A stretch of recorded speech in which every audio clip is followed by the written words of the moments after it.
With 3 rounds completed for the GT Endurance Cup Europe, the series makes its way to round 4, the 3 hours of the Nürburgring Grand Prix circuit, here for the GT Endurance Cup.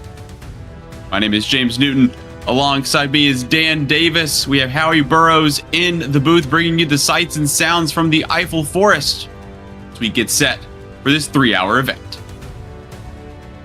Dan, it's going to be quite an interesting one here on the GP layout as we have a look at the track map. Again, I'm joined by Dan Davis, the 2-time FRL BTCC champion. And Dan, how are we doing this fine evening? I knew you've been sitting there reading through my bio.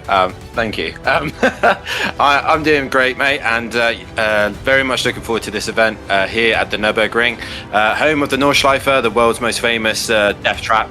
And looking forward to a 3-hour endurance race ahead of us. Obviously, for these guys, it's not really an endurance anymore. It's a sprint for them. But it's definitely going to produce some great racing here. A circuit that's quite difficult to overtake. But nonetheless, it is going to be a fun and interesting night's or afternoon's worth of racing, or evening or morning, wherever you're watching in the world.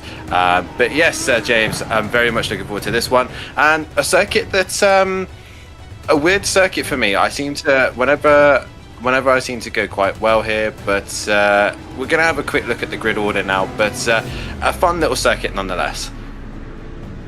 Yeah, absolutely. Well, you say little, it's going to be a little over 3 miles, so not the smallest of the FIA grade ones. We'll go ahead and have a look, maybe not a quick look, but a nice deep look into the grid for today's race.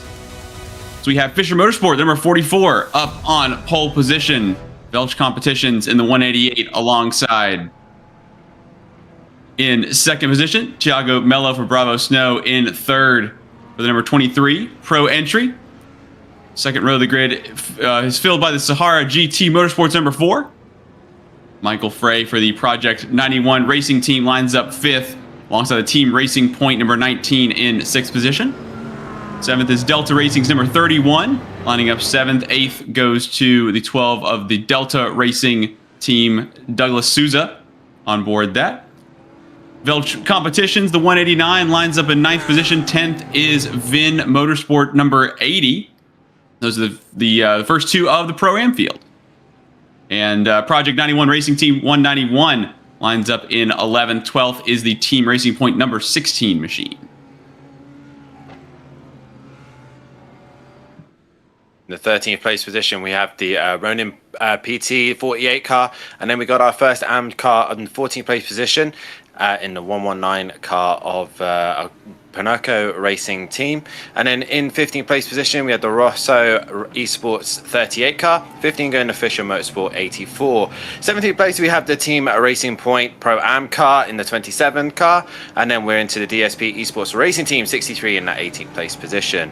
A reminder to the guys that are currently watching at the minute, this qualifying is a bit of a mixed up grid due to the fact that qualifying was wet, so you may see some familiar faces down in the back of the pack. The DSP Esports Racing Team AM 69 in 19th, with the 20th going the other DSP Esports Racing Team in 96th car. The Just for Speed 127 is in 21st position, with Pax Sim Sport in 22nd in the 55 car, with the DSP Pro Am car in 23rd, the 104. 24th is the 967 iRacing team in that 24th position. And again, you can already see some big names towards the back of the pack. Delta Racing 32 in the 25th position, with the 26th going to the nearly on pace car of the 899. And then we head to the 888 car in the 27th position of Andorra Racing. And then we got Prism Motorsport in the 309. Lamborghini in 28th position. One of the pro drivers dropped to the back, with Flight Level Racing in 29th position. 30th going to the Ronin PT 64 car as well, bringing up towards the back end of the grid we go. And it's the Rusties. Rusties were not set a lap time. Most of the guys towards the back didn't get these lap times in, so it's going to be this running order. The Rusties Spatulas in 31st. Then it's in the 32nd position is the Rising Panda car. Then Impact Sim Sport. Then it's going to be DC Racing, DCS Racing in 34th. Paul Botting Bottingham Motorsport in 34th, and then 36th the Delta Racing Car 4. Then we end up with Paul Bottingham Racing once again at 37 with the 62 car. And then 30th position is this Summit Esports 35 car. Turn 1 in 39th. 40th is the Chronos Sim Sports. And right at the back of the pack is the Rising Panda 47 car. One of the cars we've just been informed of will be starting from pit lane. But there is your running order. As I'm just being informed, majority of those cars might actually be starting from pit lane. And in that case, James, obviously we've now cleared the wet weather that's been lingering around. We've got some clear skies here in Germany and about to get underway.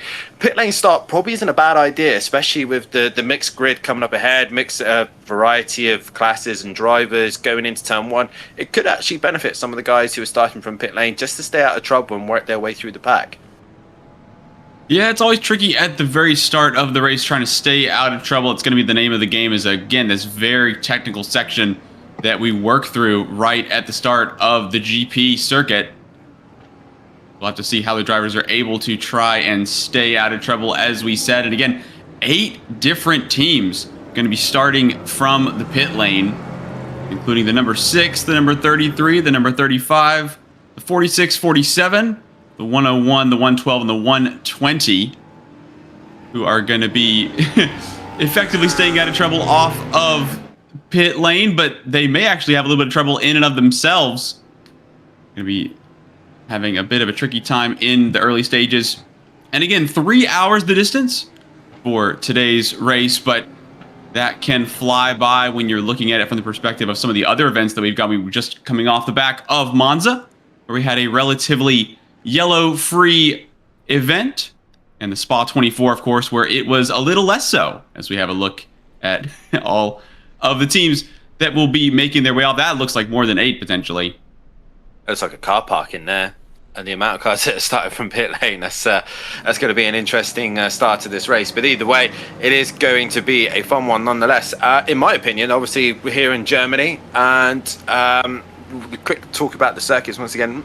It's probably my second favorite German circuit out there. Obviously, people may think that the Hockenheim is going to be my number 1. It actually isn't. It's a little circuit called Oschersleben, which is actually my personal favorite. But either way, this circuit does deliver some great races. Obviously, they're currently going through the Schumacher S's, named after, obviously, Michael Schumacher, the 7-time world champion, as a Porsche decides he wants to go cut the grass and think he's a Honda. But it's definitely a circuit where I think patience will reward people in this track. Obviously, there's not many great overtaking opportunities. Turn 1's probably the best overtaking opportunity. The hairpin down the far end of the circuit and the chicane. So it should be. It will definitely favour drivers. This should favour drivers who has a little bit more patience and is able to just work their way through the pack, as we now get ourselves in a 2x2 formation and get things ready and underway for this 3-hour event. And James, I'm going to hand it over to you, but this is going to be a fun race, and I am looking very much forward to seeing who comes out on top. The Lamborghinis that have been dominant this season are in the pack. Yeah, definitely going to have to see how that all shakes out as they make their way through the smoother of the 2 options for the final chicane. Safety car is in this lap as all the drivers make their way around. Well, not all, as many as could get on the track out of the final corner. Glad to have you along with us for round number 4. BMW 4th in line on the outside, looking relatively menacing. That Kevin Estre liveried Porsche takes us to green. We are racing in the Nürburgring. Down at the first corner, everybody seems to be decently okay. Bit of a squeeze there from the Mercedes on the outside. Is one of those Lamborghinis you spoke about, trying to find a bit of space 4 wide, and one of the Porsches is around. Trying to see who that is. That might be the Team Racing Point number 19, potentially. We have more action. Oh, and it's just getting... you said a car park earlier, Dan. This is starting to look very, very tricky. All the drivers able to make their way out of the pit lane as well. We have quite a messy start. Again, 2 Mercedes off... Or apologies, a Mercedes and a Ferrari off of the track. The leaders seem to break away decently well. The top 4 already 1.5 seconds up the road. Wow. Bumping That over was the curbs, a bit of cold tires as well. That's been an interesting first sector. That has cars multiple offs there in turn 1, then in turn 2, and then again in turn 3. But it seems like the front end of the grid have seemed to have settled themselves down a little bit. But as I said earlier, James, this is just a prime opportunity for the guys who started from pit lane to get some free positions, and job done for them as they head through the Schumacher S's for the first time. And we can see the Lamborghini we're currently on board with of the 188, the Felch Competitions Red, is right on the back bumper of the Mustang of Bravo Snow, and is looking to the inside, and that was a bit of a lunge and a shove, and he manages to get the job done and try and hunt down the Porsche of the Fischer Motorsport. But that was a good little move from the Lambo. Yeah, a little bit of a protest from the 23, but nothing they could do about it on the track. Side by side, it is Mercedes versus Mercedes, as we're looking at the VIN Motorsport, trying to have a look around the team racing point. Apologies, Andromeda Racing and the 888, as again they're still side by side going into the final corner with a very wide radius. Wouldn't even call it a hairpin, almost like a switchback. They will head down the start finish straight for the first time at racing speed. And a pretty big gap as they all fan out. They're 3 and almost 4 wide on that start. Quite frantic stuff. We have a little bit of a blink from the 84, the Unitronic Fischer Motorsport. Aaron Beaver on board that and trying to hang on to it, and a big old biff onto the inside. That BMW trying to straighten them out, and that's still not straightened. Well, turn 2 seems to be a little bit of a congestion zone there, as the Porsche that's been blinking in and out is dropping down the order. As I'm learning very quickly of iRacing, he's got front end damage, but we don't know if it's going to be major or not. But it looks enough to upset the car, and the blinking probably didn't help. I believe the Corvette probably just got caught out by the lag spike. But either way, Bravo Snow's not giving up on the Lambo in front. Obviously feels a little bit hard done by the lunge earlier on, and is looking to try and retain that position if they possibly can, if they can work together and try and catch the Fischer Motorsport car as well, not allowing the Porsche to disappear. But either way, it's been a frantic first couple of laps here, and at least the Team Racing Point Lamborghini has worked its way up to 10th place position. It says 10th, but it's chopping and changing so quickly here. We've got the BMW of the Delta Racing Squad going down the inside. Douglas gets the job done, and he's now got another Porsche just behind. I think that's the Project 91 car going up the inside and heading up to the chicane, the fast version of the chicane, not the slow chicane. So around the outside does the Project 91 go, and through the chicane again we see the Team Racing Point as well. So things are chopping and changing quickly, and the grid has already spanned out quite a lot here as we now go on board with the Sahara GT Motorsport car. Yeah, losing 2 positions to the 12 and the 191. That's Douglas Souza on board the number 12 Delta Racing GTD. And Sahara GT, I was going to say that all 4 at the front, Dan, did not lose any spots. So 1 through 4 were as you were until that moment that we just saw. So again, having a look at the Team Racing Point machines. Those Lamborghinis do battle. Meanwhile, we have another Lamborghini right in the middle of a 2x2 formation through this tight and technical section where you really need that tire temp. The majority of this is going to be the mechanical grip of the car. Everybody on nice, fresh tires. Going to be taking this about as quickly as possible. And then again, this is a really good opportunity to make up a lot of spots later on in the race. You might have to hunt somebody down 10, 15 seconds up the road. It is absolutely possible, because there's 3 hours to go. Glenn, again, happy to have everybody with us for this event for the GT Endurance Cup Europe. As around the outside, I don't think so, into the Schumacher S. We dive down off of the curb, a bit of the right rear into the gravel. And nothing doing there on board the Project 91 racing team. Jose Manuel Monteagudo piloting that 5th position as you have somebody else already down pit lane, potentially getting some kind of repair done. A lot of people off in that first sector on the first lap. I was quite surprised there, Dan. Yeah, it seemed a bit chaotic at the beginning. Obviously, a lot of drivers, with the wet qualifying session that we had previously, a lot of the pack was very mixed. So we had obviously some of the pros towards the back of the pack. We had some of the AMs to the front as well. So it really gave the opportunity for the AMs and the pro AMs an opportunity to really do well and score decent points. Obviously, top 7 is already all pro drivers as the top 7 as we get on board from the start of the race. As we go forward momentarily wide into turn 1, you just see there the Delta Racing car just making 2 bits of contact with the Porsche and eventually sending it around, and then another contact there with the Lamborghini and the Ferrari. But in the end, it is the Porsche that came off worse. Then heading up to turn 2, there was even more congestion and carnage a little bit further up. The Prism Motorsport Lamborghini there with the other Delta Racing car as well, just getting a little bit loose in there. The BMW loses it all on his own, and everyone done a great job of not making contact with the BMW. But I think with the mixture of different classes up towards the front there, James, it really was a bit like jumping in the ring with Mike Tyson and just hope that you can survive kind of situation, because everyone was going for every single opportunity to get. There we go, another BMW around, a Ferrari further around as well. It just seemed like maybe cold tires catching people out.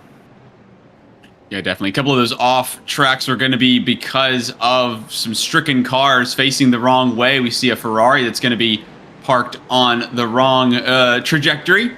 Oh, bit of a self-spin there for the 119. And again, a little bit of avoidance. Very good moves not to collect that machine. And yeah, just kind of ping-pong through that section. It happens so far up the grid as well. That's the other trick, right? Is you're looking at kind of, you know, the jungle, as it were, right in the middle, and you're just trying to make your way through, not necessarily making up spots, more just trying to stay where you are. You see the lone Corvette making it through as well.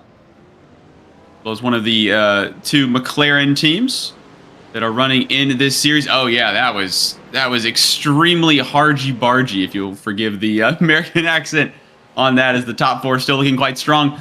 A team that has had some issues, though, the Montegudo piloted Project 91 racing team falling back to 14th in class, 30th overall. The 191, it showed a black flag on our timing and scoring, but fell all the way down to basically into the 30s, and not having a good day is the 191 as we continue to look at this battle for a potential podium. We're hearing that was the 191 getting a black flag for impeding during qualifying, so unfortunately blocking another driver from having a good look at a fast lap, and they have served that penalty, it seems. So again, a rough start. You can make up a lot of spots right at the beginning of the race. You can also lose a ton of time.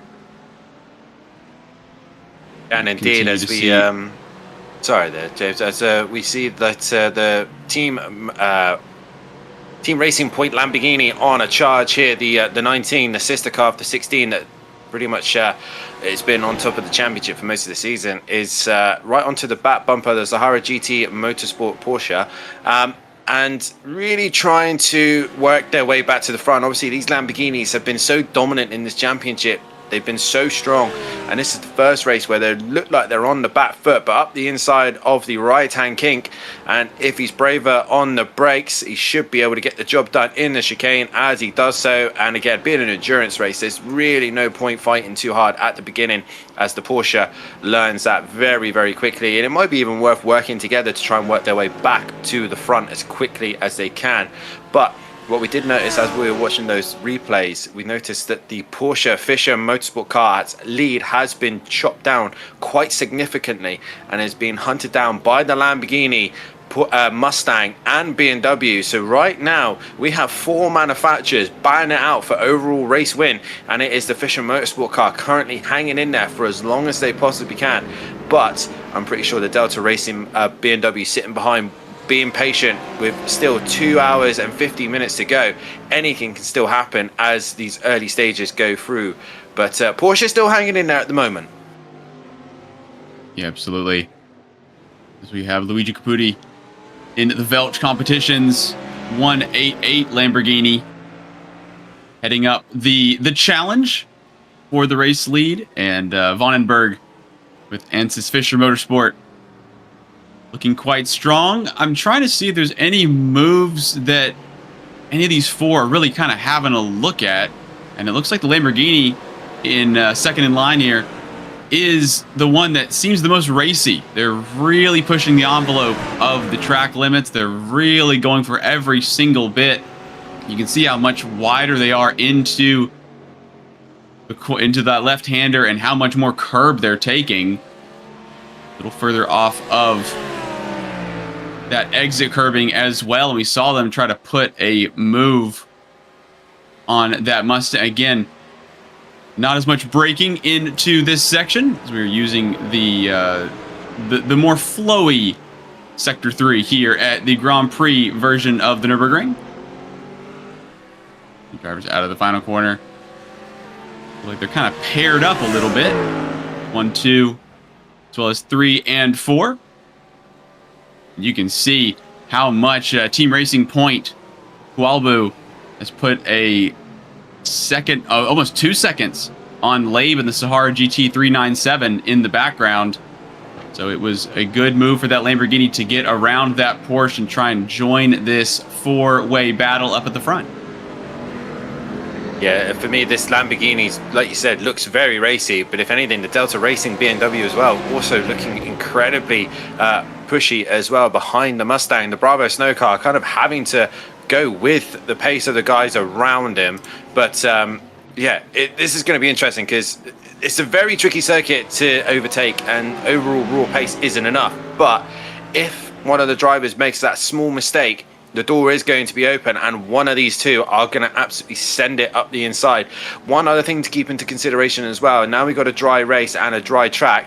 Keep an eye on the team at a Racing Point car behind, as he might be looking to work his way onto the back of this group, as we just get informed. A black flag for the number 12. That's the Delta Racing car, and that is contact for lap 1 incidents. And that's going to hurt him. As just as he gets onto the back of this group, Douglas is going to be kicking himself with that one. Yeah, Douglas Souza in that BMW M4 GT3 Evo is not going to be happy about that, assuming that they're going to be telling them as soon as possible. And if you've been dealt... Well, not dealt a bad hand, right? It's just the calamity at the beginning, so does not come in this time.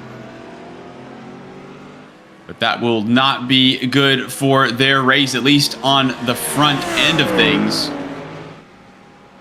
We had the first 15 minutes approaching of this 3-hour endurance event. And that Lamborghini, Velge Competitions, is looking for the lead. I would not be surprised if you see a move within the next lap.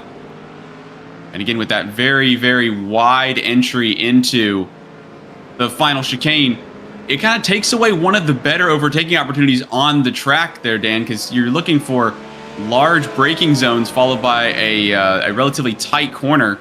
And a lot of these corners, due to the fact that this is track designed in 1980 and that it's one of those kind of classic European style circuits, it's got kind of wide radiuses all throughout, you know, something like Coda, where it's got those very pointy, very, very sharp apexes on some of the hairpins, whereas this one, even this hairpin right here, is kind of a bowl.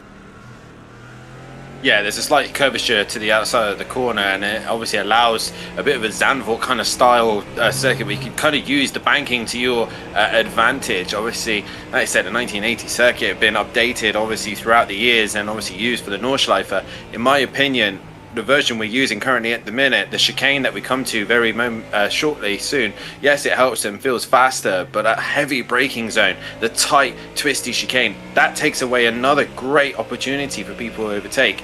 You come to this version of the chicane, it's very fast, it's very flowing. You got to have, you know, the kahunas to absolutely send it and make the move. As we just see, they're all just gonna have to follow one another. It's just a tight chicane, a very fast tight chicane, but then straight into another heavy braking zone, and you kind of need a little bit of a longer straight to really punish the driver in front for any mistakes, but we are literally nose to tail here with the Porsche, the Lambo, and we're on board with the Mustang of Bravo Snow. Is he think he's brave enough to send it down to turn one? The Lamborghini thinks he has to be defensive slash overtaking kind of move, and he's in the worst position at the minute because he wants to attack, but he's got to keep an eye on the guys behind. Delta Racing still not obviously coming into pit lane just yet, wanting to stick with this group as well. But one thing to keep an eye on as well here, James, is what I've just noticed on the times. These guys are lapping in the 154.6, 0.4. The team Racing Point car behind them is in the 53s and lapping significantly faster. He's going to be on the back of this pack very, very soon. Yeah, only about 1.5 seconds out for the number 19, currently in 5th. You can see right there, there's no need to look at the timings. You can just see the quartet up ahead. As Galmi Kowalby is going to be joining this group very, very shortly. He's a NASCAR phrase, kind of diamonding off the corner there, very deep into the first part of the apex. And then pulling back mid-corner for a shallow exit as well. Well over that the curbs through Schumacher S. Making their way through this final sector. About 60 feet, almost 100 feet of elevation change. This track not flat by any stretch, kind of draped across the hills. Just outside of the Eiffel Forest, not properly in it as we now see. There we go. So 4th place, Delta Racing GTD, Douglas Souza pulling it into the pit lane to serve that black flag. And we'll get that sorted out. It's always good not to try and incur any more wrath from the stewards.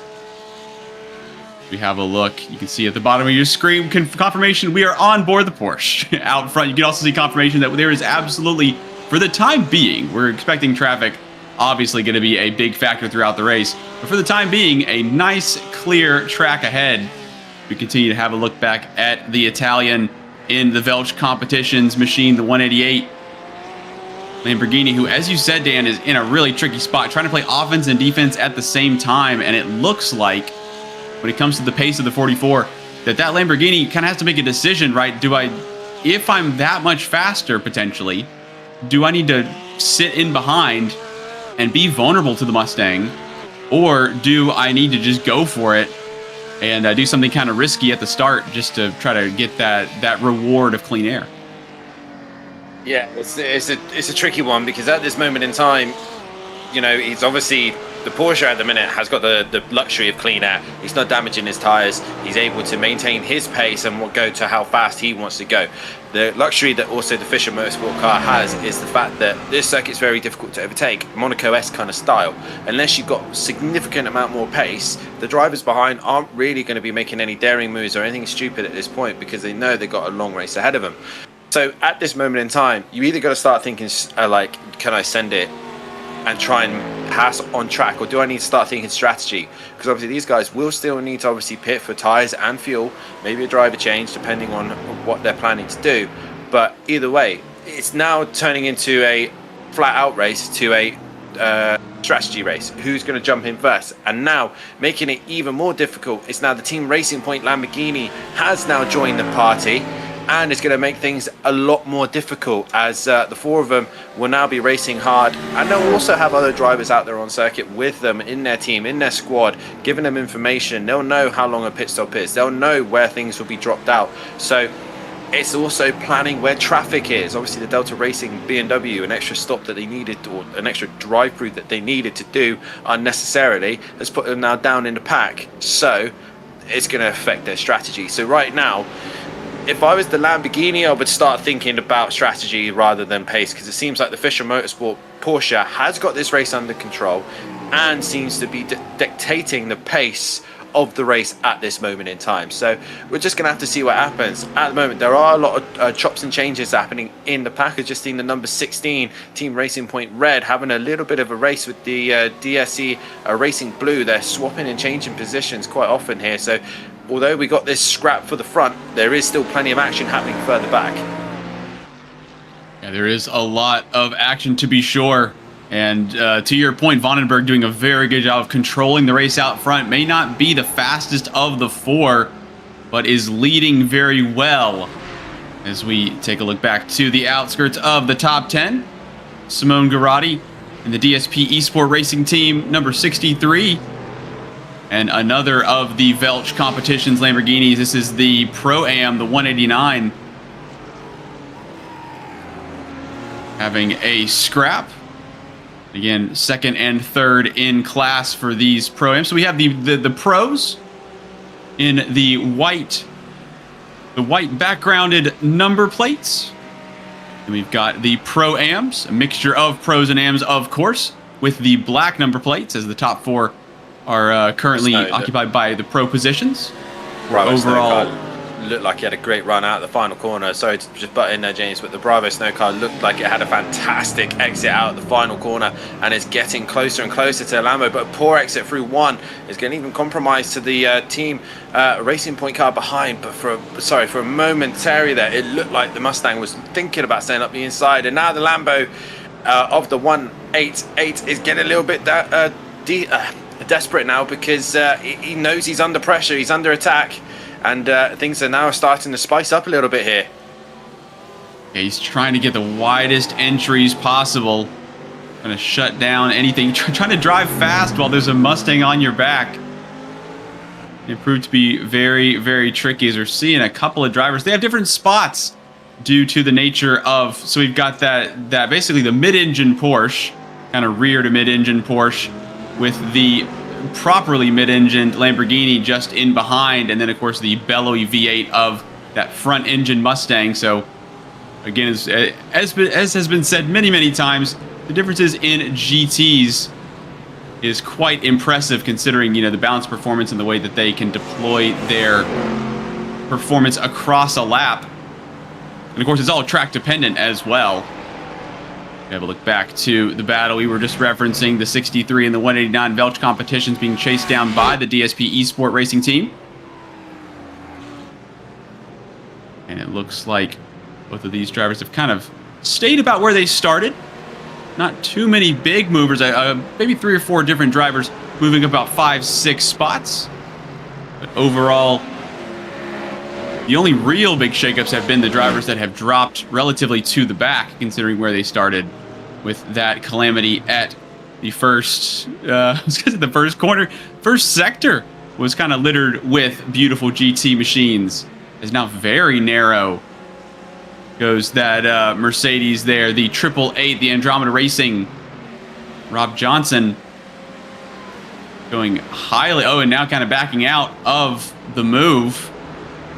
Again, not really the largest braking zone, so of course that was most likely intentional. Unintentionally, though, we have a swap for the overall podium position. As look at this. Down the inside, fights it through Sector 1. And the 188 Velch Competitions Lamborghini able to get that spot back due to the nature of the switchback. And let's have a look at this here, Dan, because it's going to be going from attack to defense, and the defense isn't enough. Well, that was a very late dive there. That was Daniel Ricciardo-esque. That was just like forced the Lamborghini to go defensive, and then down the inside goes the Mustang, but then compromised himself on turn 2. That allowed then the Team Racing Point Lamborghini no second invitation to go down the inside of turn 2 and 3, obviously blend in together, and that's it. The Bravo Snow Mustang went from attacking to losing a position quite quickly there, and all this has done is allowed the Fischer Motorsport Porsche to pull away. Now, if I was that Porsche and I have the pace and I need to start using it now, because that Team Racing Point Lamborghini, the Team Racing Point crew have been incredibly fast no matter where they've been, especially in dry conditions. Obviously the wet qualifying has set them back and put them further back in the pack, so they have a lot of work to do. But we can see here another great exit from the Team Racing Point Lamborghini, and you can see the Velcher Lamborghini's defending, and now look momentarily to send up the inside and trying to force the leading Lamborghini to go a little bit deep, which he has, but he'll have the inside for then turn 2. But the Team Racing Point car just playing his cards right here and got a better run through turn 3 there. And down the inside, the Team Racing Point car up into second place. One space to go. He is now looking to try and hunt down the Fischer Motorsport Porsche. One Lamborghini's been giving him pressure. What can this one now do? As the 188 and the 23 will continue their scrap as the Team Racing Point car now clears ahead of these two. Brilliant move there from him. Well executed. Yeah, fantastic stuff from Kualbu. And the number 19 Team Racing Point will try to set their sights on the very top step here with almost 30 minutes into this 3-hour event as the cars clamber over that entry curve into the Schumacher S. And we will see what that 19 has in store for our leader further back. Look at this line astern. Drivers trying to find their way. So it shows you just how congested it is elsewhere in the field. Again, one of the drivers that we saw earlier on, Rob Johnson, in that Andromeda Racing 888 Mercedes, having a bit of trouble on that back straightaway and trying to move out of the way. Of course, different classes, as you said at the top of the show, Dan. Oh, here we go, side by side into a little further back, basically the end of Sector 2. Oh, and I thought I saw somebody into the gravel, and it's going to be 2 cars into the gravel. The Simmet Esports 35 and the Rosso Esports number 38. Danielson and Fajardo. And that's going to be not... Well, first of all, we lost our rear wing. The Aston Martin on the attack, not even bothering with the beginning of the corner. Going to get a very late apex. And then now basically rubbing, oh my goodness, got to put them offline. That was just a slow spin. Oh, it comes back and collects the Mustang. That's the worst feeling ever. Minding your own business and then getting caught up in someone else's incident. Mustang done nothing wrong there as you go on board with the Mustang. And you can just see all sorts of things are happening up ahead. So probably sitting there thinking, oh, this is opportunities possibly coming ahead. And I don't know what it's like on iRacer, but I know in ACC, driving it a lot of times, you get on the curb like that to open up the Schumacher S's, and the Mercedes just becomes a little bit loose going into it, and that is it, out wide and spinning around, and the Mustang was just the bystander in that one as we get things back underway. But already the Team Racing Point has cut that gap in half and is already onto the back of the Fischer Motorsport Porsche. So you've dealt with one Lamborghini, Fischer, what can we do about this one? Because the Team Racing Point car, the number 19, absolutely flying at this moment in time, still in the 53s. Only one other car in the 53s at the minute in the top end of the grid. That is the Project 91 Porsche. And further back as well is the Delta GTD Douglas car as well. But Porsche already having to go defensive here as the Team Racing Point car. We've still got 2.5 hours still to go, so there's plenty of time still to work into strategy and to make the move. But the Lamborghini looking mighty here, and the Fischer Motorsport lead might be ending soon as we head down towards turn number 1. The Porsche tries to hit his braking point, hit the apex beautifully, but the Team Racing Point car goes in deeper. Is he going to try and execute what he done to get into second place? The Porsche obviously seen it coming and has already defended the inside of turn 2. Now we're going to turn 3. Is he going to try and muscle his way all the way around the outside to have the inside of 4? He is going to try and do it. The Porsche stays wide and keeps the position and stays within track limits. So great racing here. Meanwhile, further back, Bravo Snow is looking up the inside of P3 here, trying to find a way through, and it's all happening here.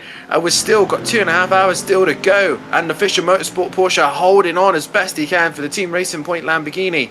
But now Bravo Snow is looking to try and finally find a way through on the Lamborghini, but he can't. The Vulture Lamborghini still hanging in there momentarily, but it's getting a little bit pushy here now, James. The top 4 really going at it now.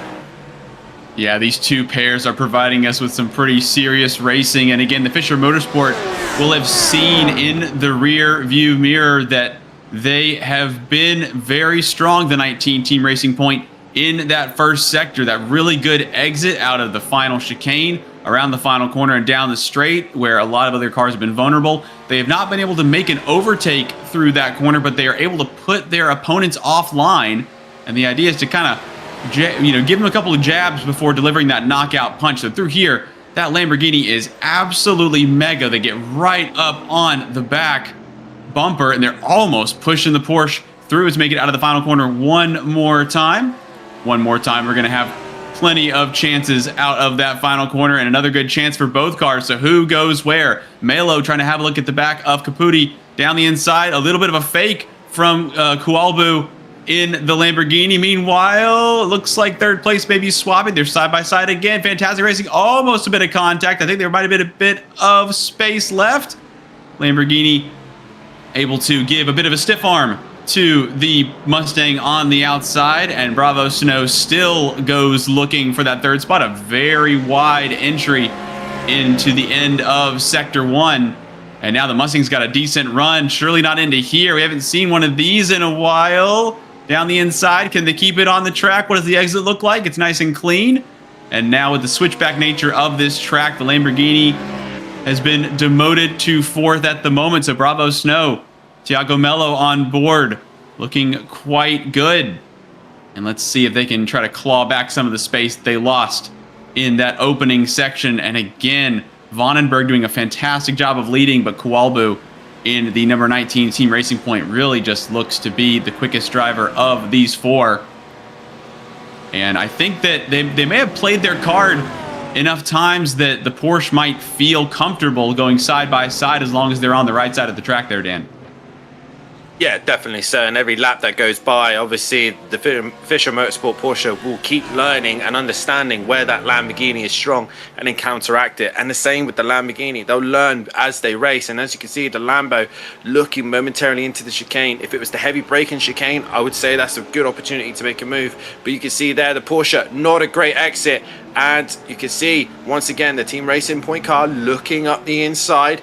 But the one thing that the Lamborghini has got to struggle against with the Porsche is the fact that the Porsche is so good in the traction zones. It can pull out of corners very well. Probably top end isn't great, but here we go. Once again, the Porsche just does everything he needs to do to defend the inside, but has to go around the outside, does the Team Racing Point Lambo. But once again, they go into turn 2, and the Lambo is going to go up the inside. It's going to keep a nose in, and I think this might be the opportunity that Team Racing Point have been needing, but the Porsche is going to try and stay around the outside. We'll have the inside for turn 4, and should keep the position, and does so. So he still hangs in there, and next thing you know, here comes a monstrous V8 coming onto the back of him, and Bravo Snow now back onto the fight as well. So this is really playing into these guys' hands at the minute, but the Fischer Motorsport car putting on a brilliant defensive drive at the minute. Very clean, very fair, and at this moment in time, the Lambo has no answer. He's tried every rotation, he's tried every positioning, and the Fischer Motorsport car has an answer. But like I said, that Porsche has fantastic drive out of corners, and I think at this moment in time, James, that is what's saving the Porsche right now. He's able to get the good exits and just hang in there as they head into the braking zones of each corner. Yeah, definitely. You talk about the differences between the machines, the manufacturers, as we see the top 3, all different manufacturers coming out of these sections. That Porsche has fantastic traction due to all the weight being in the rear, whereas the Lamborghini kind of has it more central, more neutral, which makes the front end a lot more bitey on the Lamborghini. And through this section, I believe these 2 corners are going to be where the Lamborghini is really making the time up. And look at that. You can just see the lurch and tries to almost have a look down the inside. It's not really that big of a braking zone. Yeah, that's... Wow, that was close. The Lamborghini is able to hit the apexes a lot better and carry the speed through the chicane, and I think is able to take the curbs better. But as you can see now, the Porsche having to go extremely defensive, but the Racing Point car has to be careful because the Bravo Snow Mustang is right there, is ready to pounce when that Lambo makes a slight error or slight mistake. You can see the turning circle better from the Lambo, and is going to try again around the outside of 2, has got the grip, have got the confidence. The Porsche gives him the room and the space, and the Team Racing Point has to get as close as possible. But look, here comes the Bravo Snow Mustang around the outside of 4. He's going to try and switch underneath. He's going to be on the roll. Oh, it gets a tank slapper, and through possibly is going to be the Welch Lamborghini as well to the inside. Oh, and contact's made. Bravo Snow's round. The Mustang that's been fighting for a podium for this entire opening stint, the last 30 minutes or so. Bravo Snow backed up into the gravel after this scrap. So they will be coming back on. They're still currently in fourth position, only 7/10 ahead of the Sahara GT 397 with Labe at the wheel. As again, you just see the opportunities right there, and then they light up the rears. Yeah. And again, just trying to hang on. So again, going from attack to defense for the second time, and just trying to find a bit of space, turns in, and there is another Lamborghini down the inside. You get a really good aerial shot. So again, just lighting up those rears. It's so, so close. Any driver can do that on any corner if they just give it a full right foot. And yeah, it's just really trying to squeeze that Velge Competitions 188 all the way to the bottom, and just not quite enough, which means that there's a bit of pressure off of the Velge Competitions machine of the 188. Barring any kind of stewarding look into that, as Fisher Motorsport really want that 184 out of the way. We're already hitting lap traffic here with about 35 minutes in the books. It's down the inside for the lead of the race. Goes Racing Point. That was a much more traditional move. Just pull the inside, brake later. And again, one of the best overtaking opportunities on the track was taken. Now, has that released Kualbu to the lead? Will they get a good bit of space? It's a good little send there. Kind of setting him up a while back, trying to make him think that he was going to stay on the racing line and not attack, and then just at the last minute dive down the inside and send it and make the move work. He licked the stamp and then sent it away. And now the Porsche, can he stick to the rear wing and put pressure onto the Team Racing Point Lamborghini? Obviously, Bravo Snow, I think, will probably be wanting to look into an investigation to that incident. Obviously, in my opinion, I think the Lamborghini was a little bit optimistic, wasn't quite far enough alongside, and around he goes. But we have got now Lamborghini, Porsche, Lamborghini for the lead of this race. As we're going to replay the move here as we come down the main straight and look at a beautiful sight of this building, and then out of nowhere we'll see the cars. It will go to the helicopter cam, much better view, and they're just much later on the brakes there, James, and you can see that the Team Racing Point car has been like kind of rehearsing that throughout the amount of time he's been sat behind the Porsche, and just finally found the opportunity, got close enough to make the Fisher Motorsport car that he wasn't going to send it, but still close enough to make the move done, and up through the inside he goes. Now, can he pull away? That's the question. Has the Fisher Motorsport Porsche got the pace to stick with him, or will the Lamborghini now run away as he's trying to break the toe here? Yeah, definitely. The car is kind of, I say snaking, kind of worming, as there's only 3 in a line. But the top 3 in the race spread by about 1 second. It doesn't look like Kualbu in the 19 has as much pace as I was expecting, considering how hard and how many different times, lap after lap, it wasn't taking 3 laps to build up a move. It was basically, as soon as you have an opportunity, you're going to try this move. That didn't work. We're going to try that move. Kind of all over the place. Again, as you said, the Porsche so good in those traction zones, courtesy of all the weight on the rear axle. One of the trickiest cars to drive, but when you get it right, it has one of the highest ceilings for pace as well. High risk, high reward, as we see. Further on back, this is the Pro-Am DSP Esport Racing machine. Having a look at the Pro entry with Douglas Souza behind the wheel at number 12 Delta Racing BMW. 7, 6. We're going to be having 5, a full 4, course yellow incoming 3, in around 8 seconds 2, or so. 1. So the full course yellow will be affecting the entire, there it is right there, information. Full course yellow, which will of course neutralize the race. All drivers will slow down to a mandated speed. Oh, this isn't going to be good. The Bravo Snow number 23. What happens to Brazilian of Thiago Melo? And we are slowing to a crawl. We're off the racing line. This is the end of Sector 2. And that Mustang right in the middle of the road and on the exit. Oh, my goodness. He's out of fuel. I've just been informed. Oh, where is he? No?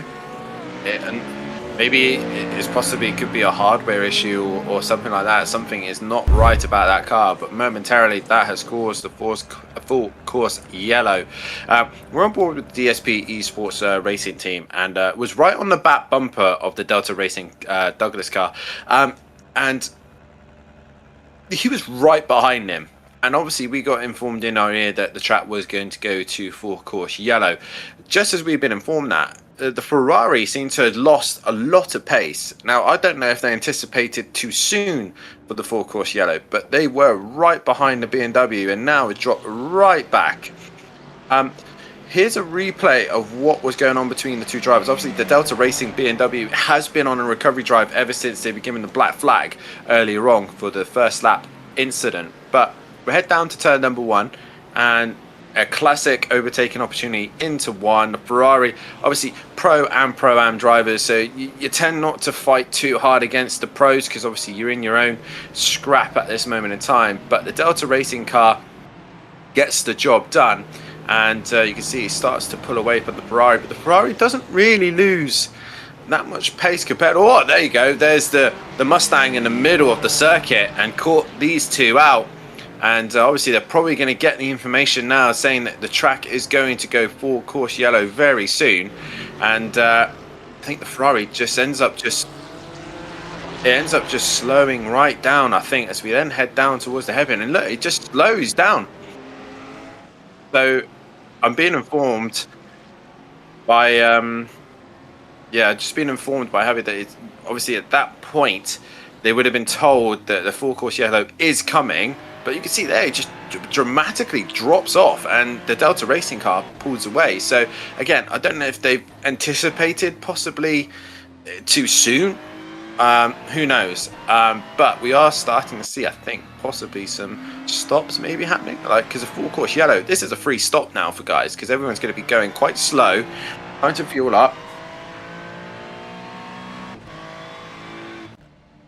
Yeah, definitely. We always say, lots of people say that it's better to be safe than sorry, but they might be sorry that they were safe, trying to anticipate that. And of course, execution, as we've seen, is going to be so crucial, trying to make sure that you are in for not necessarily scheduled stops, but just trying to go with the pack if necessary, as we have a flurry of pit activity. Let's see if we have any driver changes. I would not expect that. 45 minutes is the minimum requirement for any drivers that are going to be swapping in and out. So anybody who is not at that mark by the end of the race will need to make sure that they have that sorted out. And of course, the teams, as this is a team sport, it will be kind of already set in stone the way that they want to go about deploying their drivers, especially when it comes to the Pro-Am category, trying to have your drivers out there to give them the best chance to make the best of the platform that they've got. You're still currently under full course yellow with about 45 minutes to go.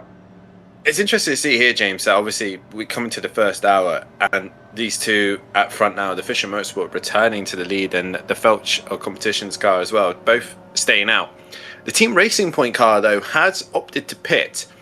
Now, that's going to be an interesting strategy. Obviously, they seem to nail the strategy last time out at Monza, as they seem to be doing week in, week out. So, I don't know if these guys have possibly missed something here. And obviously knowing enough about F1 and obviously safety cars and watching a lot of motorsport, this is a free stop. So, where your time would have been lost at racing speed, you're gaining it back now. So I think possibly these two have missed a trick here and has allowed the Team Racing Point car that opportunity to just build the gap a little bit more and a little bit of a buffer as well. Yeah, it could be not a good look for either of the front runners, as we've seen Vandenberg and Caputi very, very quick, but again, kind of been not necessarily in the wars, but very, very close together. 7, 6. I'm having a look at 5, the gap 4, between the 16 3, as we're going to be having the full course 2, yellow ending 1. in a handful of Full seconds. course yellow removed. And we are green once again for this Nürburgring 3-hour for the GT Endurance Cup Europe. As drivers trying to, I thought they were trying to warm their tires, but it just looks like they are trying to work their way around each other. As look at the amount of speed that the number 19 Team Racing Point machine has. And if they are able to make the pass on the Mercedes this time by, they may be off like a rocket. Again, the race kind of resetting a little bit. And drivers trying to get back up to speed. The Team Racing Point car might have put himself in a situation that isn't quite the best right now. Obviously, later on, it will benefit with the early stop, but he's in the middle of a scrap between two classes. It's not his class, the leading Pro-Am car and the leading Am car as well. So a couple of drivers that, again, no doubt of obviously the skill and level of these drivers, but racing two cars in a category that they're not racing in and could possibly put them in jeopardy with maybe an incident that they may end up getting caught up in. But either way, this is the card they've dealt with, and they've ended up in between this Mercedes sandwich, and that's to try and find a way through. But yeah, it's allowed the top two to just extend the gap, and if he stays in this train for too long, obviously that time he'd gained in the pit stop, he's going to lose overall. But looking at the times here, it's about 10 seconds off the lead. So for a pit stop, 10 seconds off the lead is a big win in my opinion. So we'll just see how this all pans out. But the Team Racing Point car has got a little bit of work to do, maybe a bit of fuel saving, maybe a bit of tyre saving as well, to make sure they can go without an extra stop. But as you can see, it has split up a lot of the battles we've had. I have seen that the Bravo Snow 23 car has just lost a position, so possibly a mistake or under pressure there. But we'll go on board with the 91 Porsche, as the Project 91 racing team is now onto the back bumper of the Pro-Am Welch competitions car. And there's Mirko driving the car there, and and the Porsche can't make his mind up if he wants to send it or not, and kind of made a bit of a meal of that, and the Ferrari behind goes off as well, and that allows the other Team Racing Point Lamborghini through, the number 16, and they've been on a massive recovery drive here. But again, the Porsche, the 91 Porsche, was unsure if to send it, to not send it, and yeah, bit messy from the Porsche. The driver's just trying to find a little bit of space as we pick up with the 23 Bravo Snow machine. We were thinking, yeah, there's the lights being flashed at what I believe is the one. Apologies, that's the 13, the Paul Botting Motorsport. Number 13 just up ahead. We're having a look at the DCS Racing Blue. And it is all just bunching up. So having a look at Delta Racing on the back of DCS Racing Blue, number 33. 184 hitting troubles earlier on. Lapped car trying to do their best to stay out of the way, but really kind of fighting that hard, actually. Trying to run the most efficient line they can, which is kind of right down the middle of the racing line. You see this battle for 17th overall. Again, it's a pro entry. Jonathan Petrie at the wheel, that DCS Racing Blue, and Delta Racing with Tolado at the wheel of that number 4. So decent action up and down the field. Both of these drivers up over 5 positions and trying to find a way through. And now look at this here. So Luigi Caputi taking the lead of the race. Fisher Motorsport, number 44, is falling back to second. But very important there, Dan, able to clear that Mercedes that was splitting them. That was a big opportunity for Luigi Caputi in the Welch Competitions Lamborghini. And that has now been dealt with by Vonenberg, as we're going to catch a replay. So potentially Gonna have something happen with the Porsche. How far up ahead it is. Look at the run the Mercedes gets. Oh, and the Porsches basically let them both through. That's an interesting one. I don't know if possibly, again, it's the Mercedes obviously is the lapped car in this scrap. Now, I don't know if possibly, again, I'm fairly new to iRacing, especially from a commentator's point of view, but I know in the likes of LMU and other 8 games like that, if you cut too many corners, you kind of get given a warning to kind of ease off. Maybe the Porsche had something similar, maybe pushing the limits a little bit too much, and had to give the time back, maybe. But either way, the Lamborghini now leads after all that hard fighting it did earlier on. Dropped back to 4th, and now it's up into the lead. The Fisher Competitions car leading the way as we've got a BMW now sending it up the inside of the 69 Ferrari by the listing. This is the DSP Esports Racing team, and the BMW goes down the inside of 3, going to be on the outside for 4, can't get the job done, and just behind them as well is the 91 Porsche coming up the inside, the 191, and it's going to be around the outside for 5, and can he just stick it out to the inside, giving the inside for 6, and he manages to get the job done. So the BMW went from attack to now losing a position here, and can the Ferrari now hold off the rest of them? This is a great little scrap just behind them, as well as the Rising Panda Racing squad just trying to get onto terms here, the Aston Martin, and really close racing here, but the Porsche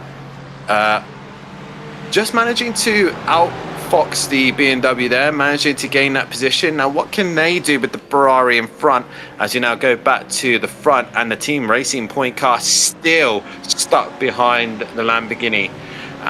But yeah, the Lamborghini struggling to find a way through at this time.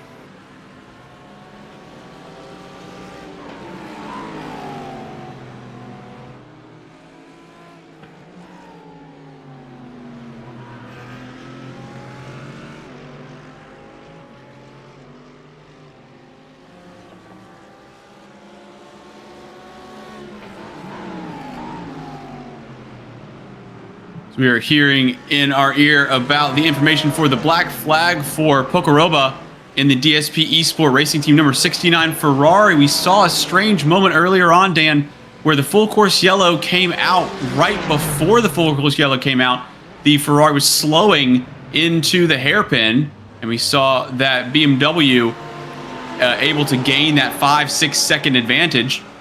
Unfortunately for that Ferrari, when the full course yellow had come out, they then sped up unintentionally. So that 69 has been given a black flag for speeding under full course yellow. So not only do they lose a handful of time with the issues trying to slow up in time, but they then accidentally went over the speed limit basically for full course yellow, trying to hit that delta. And that's what's going to be coming the 69's way. So Pocoroba not going to be too thrilled with that. And again, it's very tricky to beat your competition, but you can also kind of run into issues with yourself. Look at this here. Now we got a snake on the start finish straight. This is getting very, very close. The number 91 Project 91 Racing Porsche. Michael Herman Frey trying to hold off the fray of DePio in the 16 team point, that Pro-Am entry for Racing Point.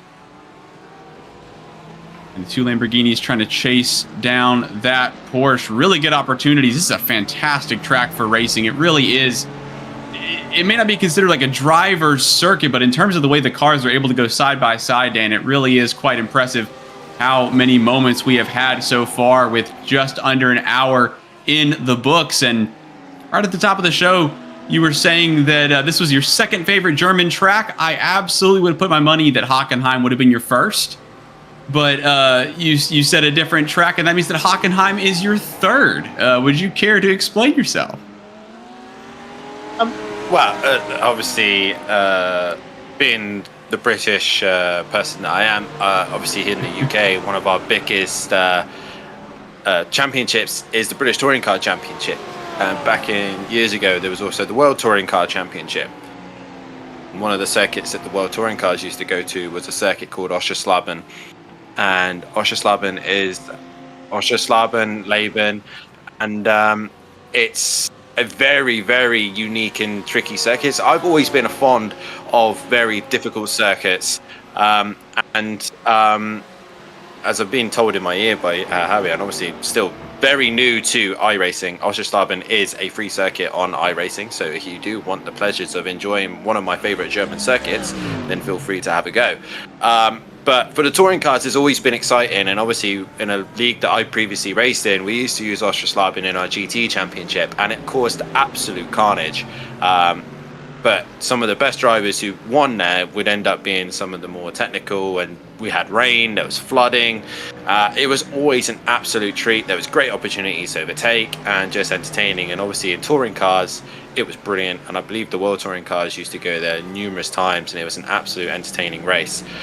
For me, Nürburgring and Hockenheim just aren't, there's something about them. Obviously the Nordschleife is the appeal to the Nürburgring, but the actual Nürburgring itself, a circuit that I've been fairly good at, but never been, like, I've been quick and fast here, but I've never enjoyed it. I don't know what it is, that I don't know if it's the flowing nature of the circuit. It's something about this track that I don't seem to enjoy very much. And Hockenheim as well doesn't seem to produce the racing that, again, I'd like. So for me, best German circuit in my opinion is actually Oschersleben, as we just changed camera there as a car, I think, dropped it at the top of the Schumacher S's.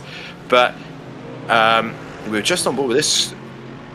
I literally saw it for a split second where a car was either off in the gravel, off. Yeah, it's a BMW that I just see back on the stream. I think it is this white BMW, has a moment through the S's, and we have a pile of dirt in the way. And yeah, there we go. A snap there for the Delta Racing in 32 car, and drops down a couple of positions. But yeah, that's my opinion on German circuits. So, James, where do you rank the Nürburgring in German circuits for yourself? Well, I've had to go through. So obviously, Hockenheim up at the top of my list, and Oschersleben is not necessarily in my probably top 4 or 5. So having live pictures, apologies. The racing's too good here at the Nürburgring. We're gonna have to table that for a second. As around the outside. Team Racing Point, oh my goodness, that was not a slam door because there was a Lamborghini in the way. Project 91, Herman Frey and Doppio in the 16 Lamborghini. That was quite a move, and under braking as well, so we'll have to look at the top.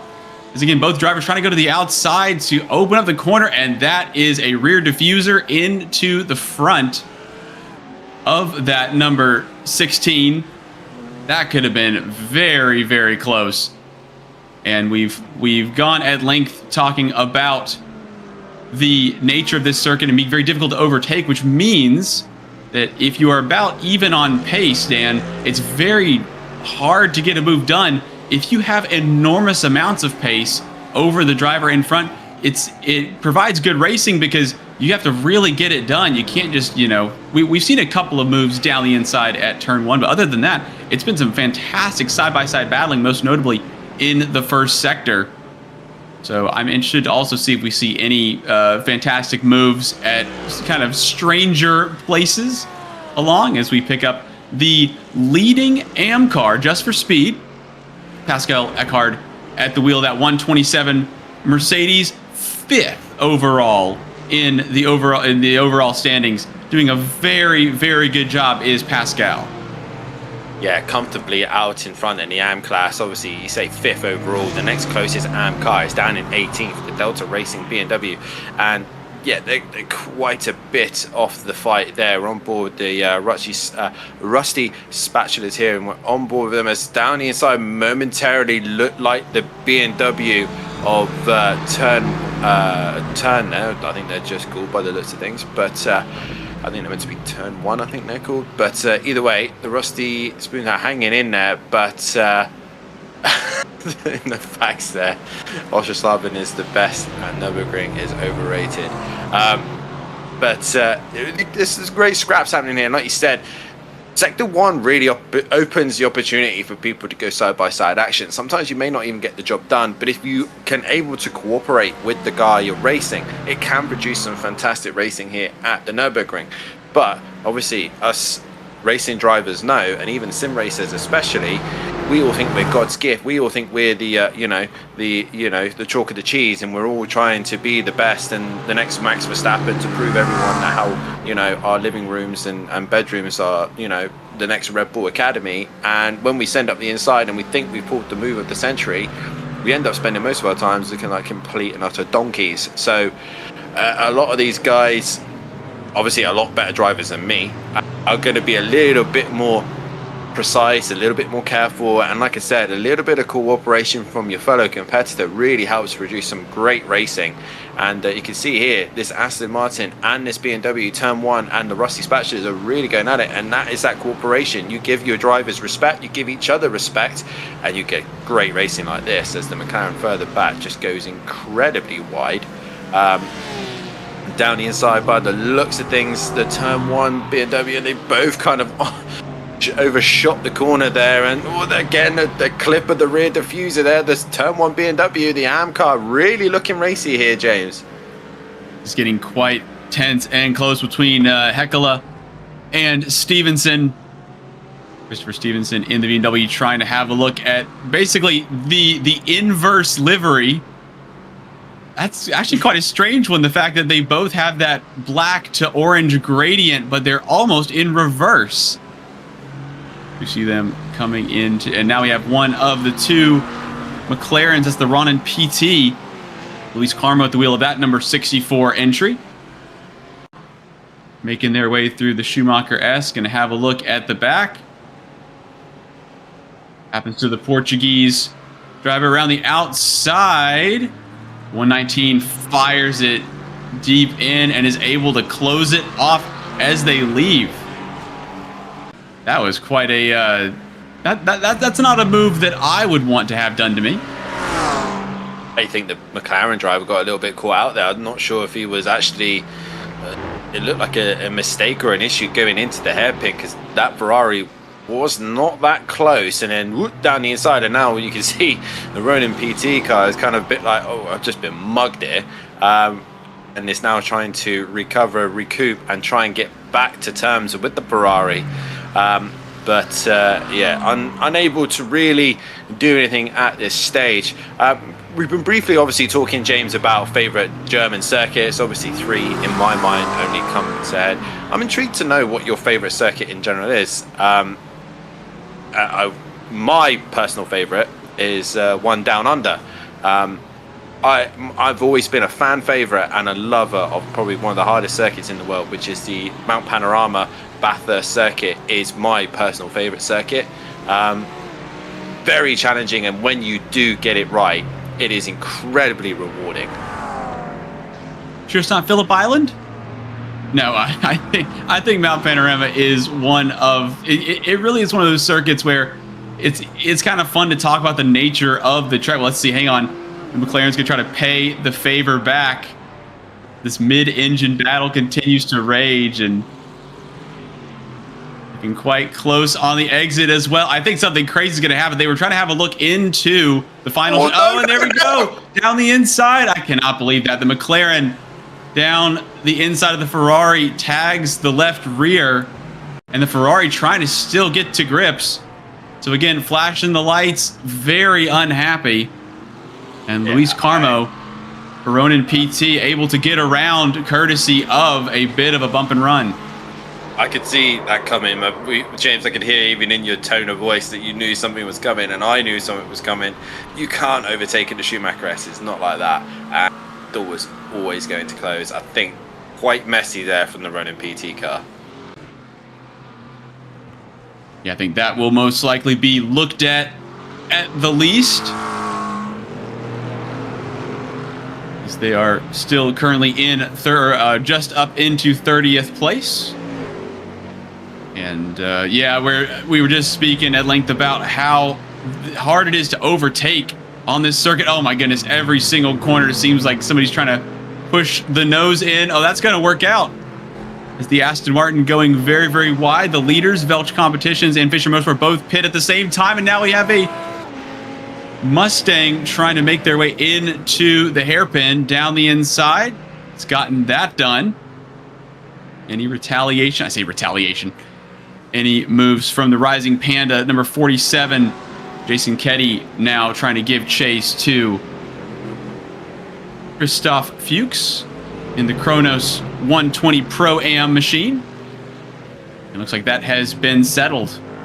Yeah, Mount Panorama, very back and forth circuit, right? You've got the extremely straight, start-finish straight, basically long enough for the pits. And then you are all the way through the hills, and then you're up the mountain. A bunch of very scary left-hand sweepers, followed by a ridiculous left, right, all the way down the mountain. Long straightaway, terrifying chicane right at the end, good overtaking opportunity, and then right back to the start-finish straight. So it's almost like you leave town, you go up to the mountains, and come right back. Well, I love it. The challenge. It's just scary. Like, every time I go up it, I don't know if I'm going to survive or not. That's the fun and the nature of it, as we're currently on board with the Sahara Porsche, looking up the inside of the BMW of the Delta Racing Squad. Yeah, it's something about Bathurst for me. It makes it my favorite circuit of all time. Funny enough, actually, second place is an American circuit. That's actually my second favorite, but not one you probably think comes to mind. But it's definitely a challenge, and I think with the likes of Mount Panorama, it's the top end of the circuit is very tight, twisty. You got to have the confidence, you got to have the kahunas to really keep your car set up and nose in and everything. But it then obviously delivers towards the end of the lap and the start of the lap to offer opportunities to overtake. So you can overtake at Bathurst. Unlike here, it's very much down to strategy, in which we're now starting to see plan out. And we talk about the leaders coming into pit lane, the Fisher Motorsport Porsche and the Welch Competitions car. They've both pitted under green flag conditions. Meanwhile, the Team Racing Point 19 car and now the Team Racing Point 16 car, which both pitted under the yellow flag, are both now leading this race. So I think strategy has gone right out the window for them. I might be wrong. Those Lamborghinis might have to make another stop. Who knows? But I do think they've missed the trick here. It certainly has worked out for those two who now occupy the top two spots. And I absolutely 100% agree. I think that they missed out. I think if you don't do something different to your competition, whether that is just flat out having more pace or making sure that you stay out of trouble in a big way compared to your competitors, then I think that sticking with the pack is kind of the way to go. If everybody else is pitting, or if at least the biggest threat to you is pitting, you do the alternate strategy. You have to also be able to do something different the entirety of the race, not just in that moment. Yeah, we're still seeing plenty more pit stop action happening. I might be wrong. Like, obviously, we got into that 1 hour window now, and a lot of the drivers are thinking, right, let's just do 2 stops, one into the 1 hour, and then another one into the final hour. You know, are they able to fuel save? Are they able to stay on the tires towards the end? That is the question. I might be, you know, in this situation now where the Lamborghinis might have to do a splash and dash later on. Who knows? But this moment in time, they're currently leading, and what is it? The Fisher Motorsport car. Sorry, not the Fisher Motorsport car. It was the Fisher Motorsport car was in that leading group, and they've dropped further down. You know, I'm trying to find exactly what the gap is. Yeah, they're nearly a minute and a half behind, I think, the leaders. So it's a big amount of time they've lost there. So as I say that, the Team Racing Point 16 car has now come in, I think, for a stop. But as we see some great racing happening at the minute on screen, as well as the 91 Porsche is racing the Lamborghini. Not Lamborghini, I've got my Italian cars mixed up. That's a Ferrari. God, could you imagine Enzo Ferrari hearing me call a Ferrari a Lamborghini. Probably. Yeah, kick my head in. I wouldn't want that to be the main headline for this event. Of course, Bernico Racing with Van Steelen at the wheel and Michael Herman Frey keeping them company on the inside into a not heavy braking zone. Gets it done anyway. As we've seen that Porsche, not the best car, probably the least likely car to get the best run through that final chicane, as now the Ferrari tries to fight back. But again, the traction zones seem to be where that Porsche is absolutely mega. Down the start finish straight we go. And we're seeing some very good battling, even from cars that are not in the same class, right? You're basically in the same car. You are looking at a similar lap time across the lap. So it's not like, hypercars versus LMP2s versus GTs. Oh my goodness, this is getting very congested. Look at this. The 16 gets put out wide by the Ferrari and Porsche trying to battle. Andromeda Racing right in the thick of it as well. So Michael Herman Frey up into the top 20. Julian Thebe in the 888 is going to be harassed around the outside now through the kitty litter. And where does that Ferrari put the nose? That was a spicy moment. Had to back out of that one. Yeah, that didn't work out for the Lamborghini. That was the Team Racing Point red car, the 16 car. Obviously just come out of pit lane and right into the middle of this fight. And basically just got swallowed up and just shoved out of the way. Obviously, the two cars we're currently watching, the Mercedes and the Ferrari, both of these guys are in the AM class, currently fighting for 5th and 6th place position overall in their category. So, gloves on, and I believe this was the Ferrari earlier on that was involved with the contact. So, right now, it's gloves off for these AM drivers. They're really pushing the limits here and trying to gain every opportunity they possibly can. And as you can see, the Ferrari now drops off as the Mercedes starts to stretch his legs down the long straight. But James, you never seem to answer my question. I never seem to get your favorite circuit of all time out of you. I'm intrigued to know what you class as the best circuit of all time. And that's because I'm absolutely stalling. There's lots of circuits. There's Interlagos. He's there's thinking. Spa. He's thinking. There's lots of different tracks. I think that I'm gonna have to not use numbers and use my heart and all that mushy stuff.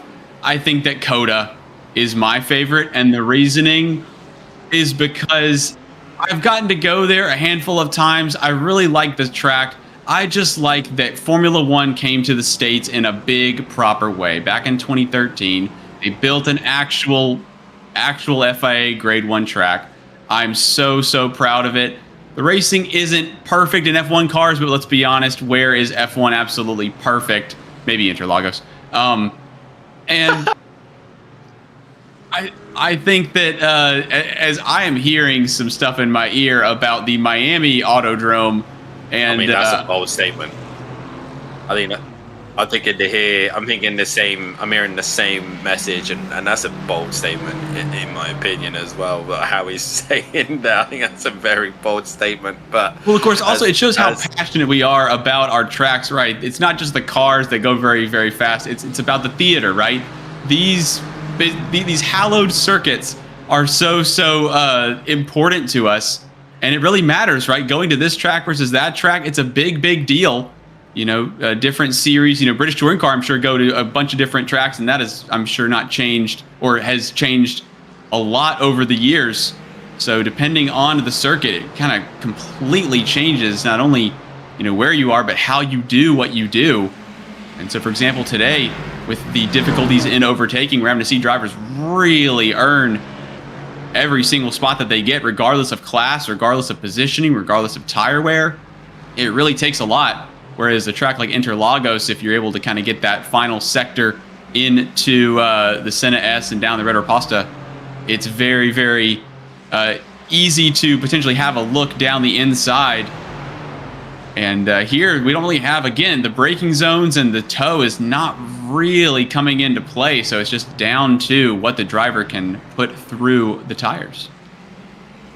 For sure, obviously a lot of heavy downforce has been put on these cars because, like I said, there's not a lot of straights. So downforce is really the key thing here. As you see, the 91 Porsche being in a scrap here with the Just for Speed AM car and goes incredibly wide and clearly has to give up that time.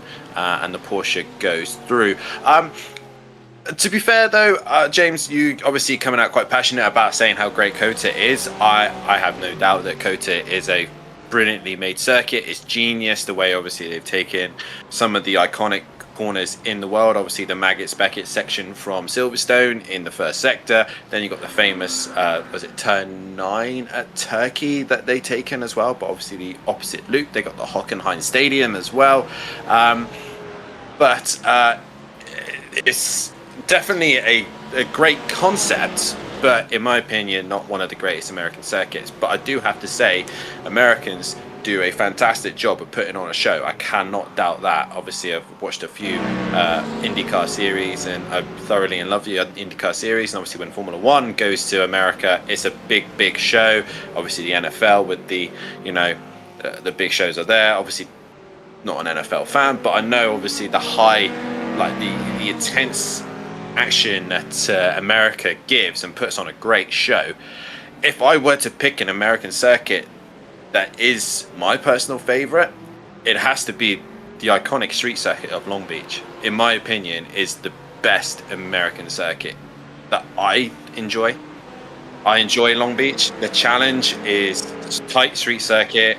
I've had, again, in the past on an old game, had some great races at Long Beach. The challenge of it, getting as close as you can to the walls, and it's like a better version of Monaco where you can overtake. There is opportunities. Another example for a good American circuit, Sonoma is a fantastic circuit in my opinion. The challenge, the elevation challenges of it as well.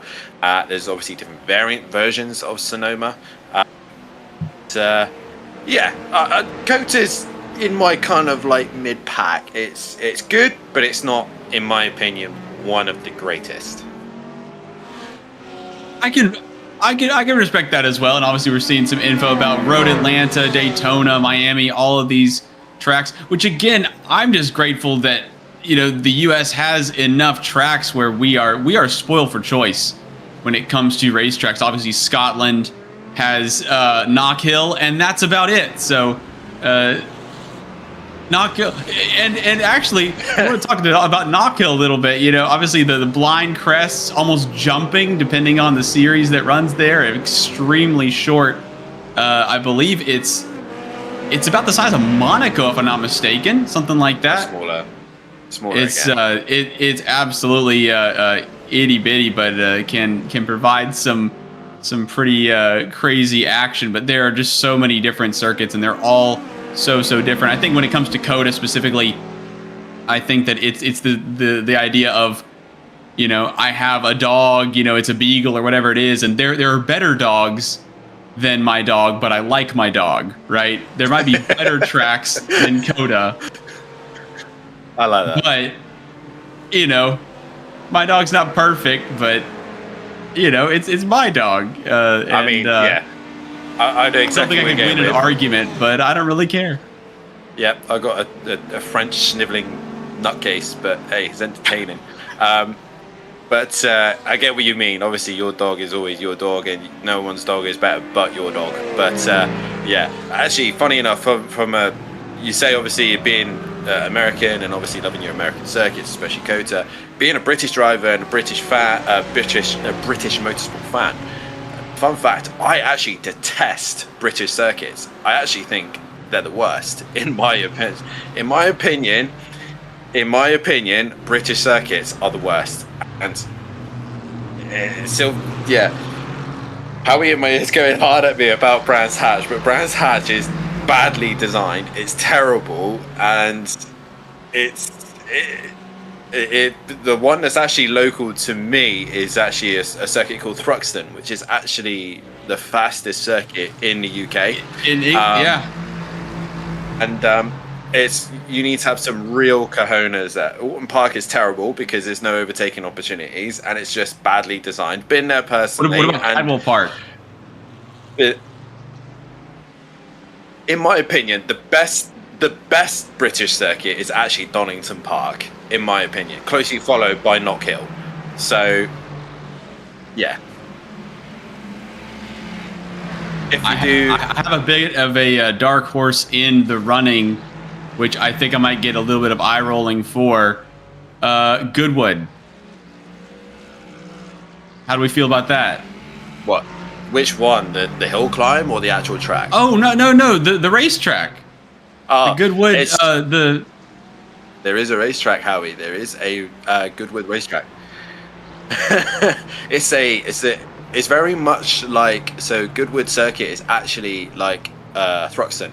It's very fast, and it's mainly like loads of rights and then a really tight chicane at the end. The Goodwood Revival is a great show as well. It's old classics racing around there. But yeah, I'm with you on that one, James. Goodwood's a solid circuit as we just go classics. Back to Ferrari 250 GTOs, sir. The most expensive cars in the history of the world go toe-to-toe on cold tires every single year at the Revival. I was perfectly fine to let you run with that, but I don't think that Old Classics does Goodwood Revival justice. I know that the Festival of Speed is all about the latest hypercar, the McMurtry Spearling, flies up the hill with Max Chilton at the wheel. We see some fantastic, incredible displays, and car companies get to kind of show off a bit, which is what we kind of enjoy. But the Revival is the complete opposite of that barbell, and it basically showcases what it was like in the 60s and 70s. They had the members meeting there as well, and Goodwood is... I'm trying to think now, is Goodwood my favorite British circuit? Again, I think it's not in terms of racing, but in terms of what happens there. That's a comment.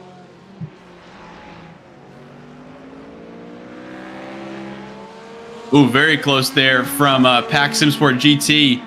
John Javicki, 6th in class, 7th overall. The 55, the only Corvette in the entire, speaking of American, the only Corvette in the series this time out. And we're going to have a mid-engine versus rear-engine battle. DCS sending, oh my goodness, right in the middle of the road and still went down the inside. And I was going to say no harm, no foul, but physically no harm, no foul. But that's going to be 55. It looked like to me a slight contact to the front to rear. Obviously settles the rear end of the Corvette. And obviously LMU, the Corvette is quite a handful from what I know. So I don't know obviously if iRacing obviously continues that same characteristics, but obviously you can tell being the only Corvette on the grid, it definitely shows that it's probably not the best suited for GT3 racing currently, but these guys seem to make it work, and they're bold. I remember round in race one, I can't talk. Back in round one, speaking to the league, the team owner of the Corvette team, saying that they were looking at different cars and options, as we see the Lamborghini sending it down the inside of the 967 iRacing team Porsche, and Virtual Competitions move up another position. But I remember the Corvette team saying about looking at different car options, different opportunities, different choices, and obviously the league owner, team owner, loved the car, is a big Corvette fan, and managed to convince the rest of the team to drive it, and obviously still going strong with it at the minute. Struggling a little bit. It is in the top 10 though currently at the minute. It is 7th, so it is doing America justice, although the Mustang is kind of beating it in that home fight. But either way, they're still going strong in the Corvette. And once again, another move from the Virtual Competitions car going down the inside of the Ferrari, and that's going to be another position to gain for them. A little bit of a recovery drive here for the Lamborghini, but either way, good moves pulled off. Davide DeMarco making up that spot, trying to fight back into the top 20. As again, we have the top 9 or so, all the way down to Jose Manuel Monteagudo in that Project 191 Porsche. Currently on just about the same strategy. Currently about 20 laps into their current stint. We'll go ahead and take a quick break here from the GT Endurance Cup. And we will be back with a little bit more as we are closing in very shortly on the halfway point. Don't go anywhere. Live coverage will continue. Stay with us.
Welcome back. If you're just joining us, we are seeing some side-by-side action into Sector 1 at the Nürburgring Round 4 of the GT Endurance Cup Europe, as we have a sideways Lamborghini.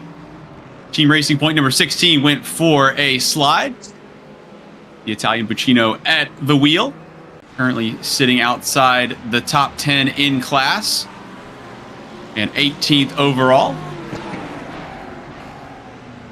Myself, James Newton, Howie Burrows in the production booth, and next to me in the broadcast booth is Dan, who will be with us calling the rest, basically the back half of this 3-hour event here for the GT Endurance Cup Europe. Well, as we're seeing some battling on track, Dan, why don't we go ahead and run through the field if we can. And Qualbu in the number 19 Team Racing Point Lamborghini up in the lead of this race, been leading for quite a while. It has looked very, very strong. There was kind of a quartet, 2 pairs of cars battling it out in the early stages, and that Team Racing Point seemed to have the most pace of anyone, and still looking very, very strong. Delta Racing GTD Robert Salinas at the wheel of that number 12 machine, currently in second in the BMW. Followed by the Pro-Am entry, the DSP Esport Racing Team. Simone Garate is at the wheel of that first-in-class Pro-Am machine. Sahara GT Motorsports with Eisenhuth at the wheel of the 397. The Bravo Snow 23, Rafael Oliveira at the wheel of that Mustang, who has kind of run into a bit of trouble and is on one of many different comeback drives. The lone number 55 Pack SimSport Corvette with John Javicki at the wheel of that machine, currently running in 6th overall. The DCS Racing Blue 33 Porsche, there it is, of Jonathan Petrie, currently running in 7th. 8th is the second position in class Chronos SimSport Mustang. Mustang's looking quite good today with Christoph Fuchs at the wheel of that 120. The Project 91 191 racing machine, who we've seen in a plethora of battles, has been doing decently, still in the top 10 and on the same strategy as everyone up in front. The first team to break that mold is the 188 Velge Competitions Red Matteo Bonacci at the wheel of that 188 Lamborghini, who we've seen in the battle pretty thick, and they round out the top 10. Yeah, going into the 11th place position, we have the number 80 car, 3rd in class of Pro-Am. That is the Vin Motorsport Mercedes-Benz. Been in the Pro-Am class, but slowly been working their way up the order. Then in the 4th place position of Pro-Am, but 12th overall, is the 46 of the Rising Panda Racing GTEC. And then we have our leading AM car, the 101 BMW of Turn 1. Currently 13th overall. Earlier on, it looked like the Just for Speed Mercedes, but it's now gone the way of the BMW leading overall. In 9th place in class, 14th overall, is the 91 Porsche 91 Racing Team, as they're trying to hunt down the BMW currently at the minute. 15th overall and 2nd in class, the 64 McLaren of the Ronin PT Red, trying to hunt down the class leader.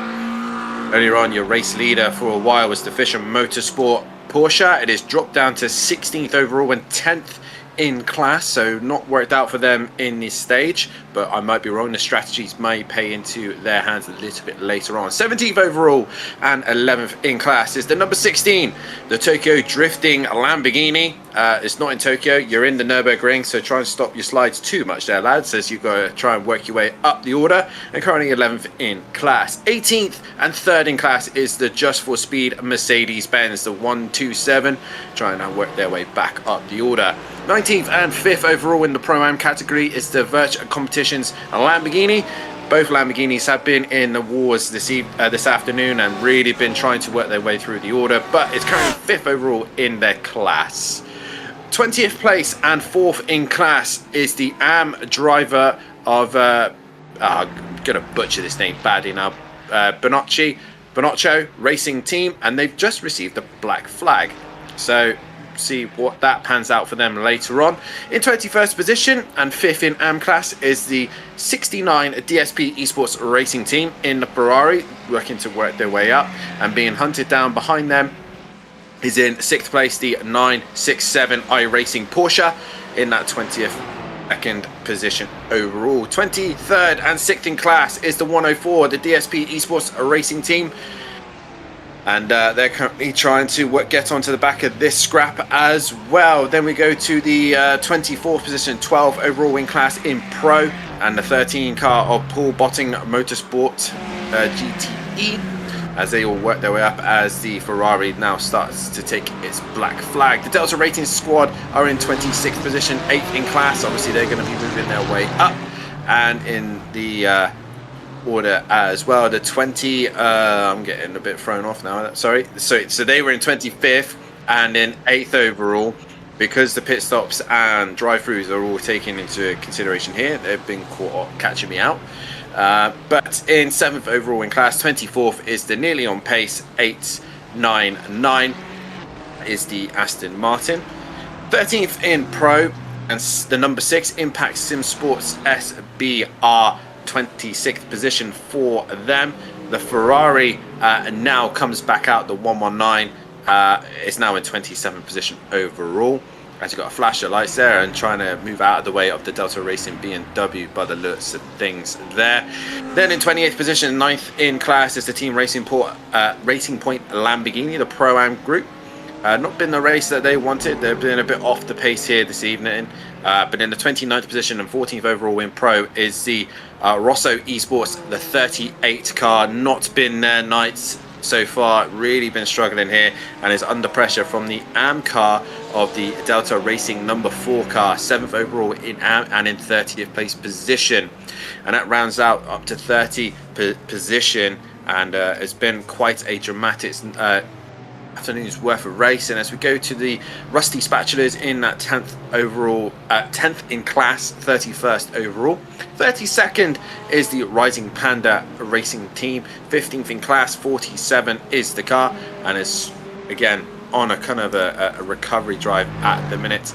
In 8th is the AAA, the Andorra, I can't even pronounce that one. Good old dyslexia kicking in. Andromeda Racing AM. Oh, I'm so glad That's you're it. here. That is the AAA. Yeah, I'm not good at reading these things. All good, 30th all overall. good. Well, it's 2 3s next to 4 8s, so that's a nightmare already.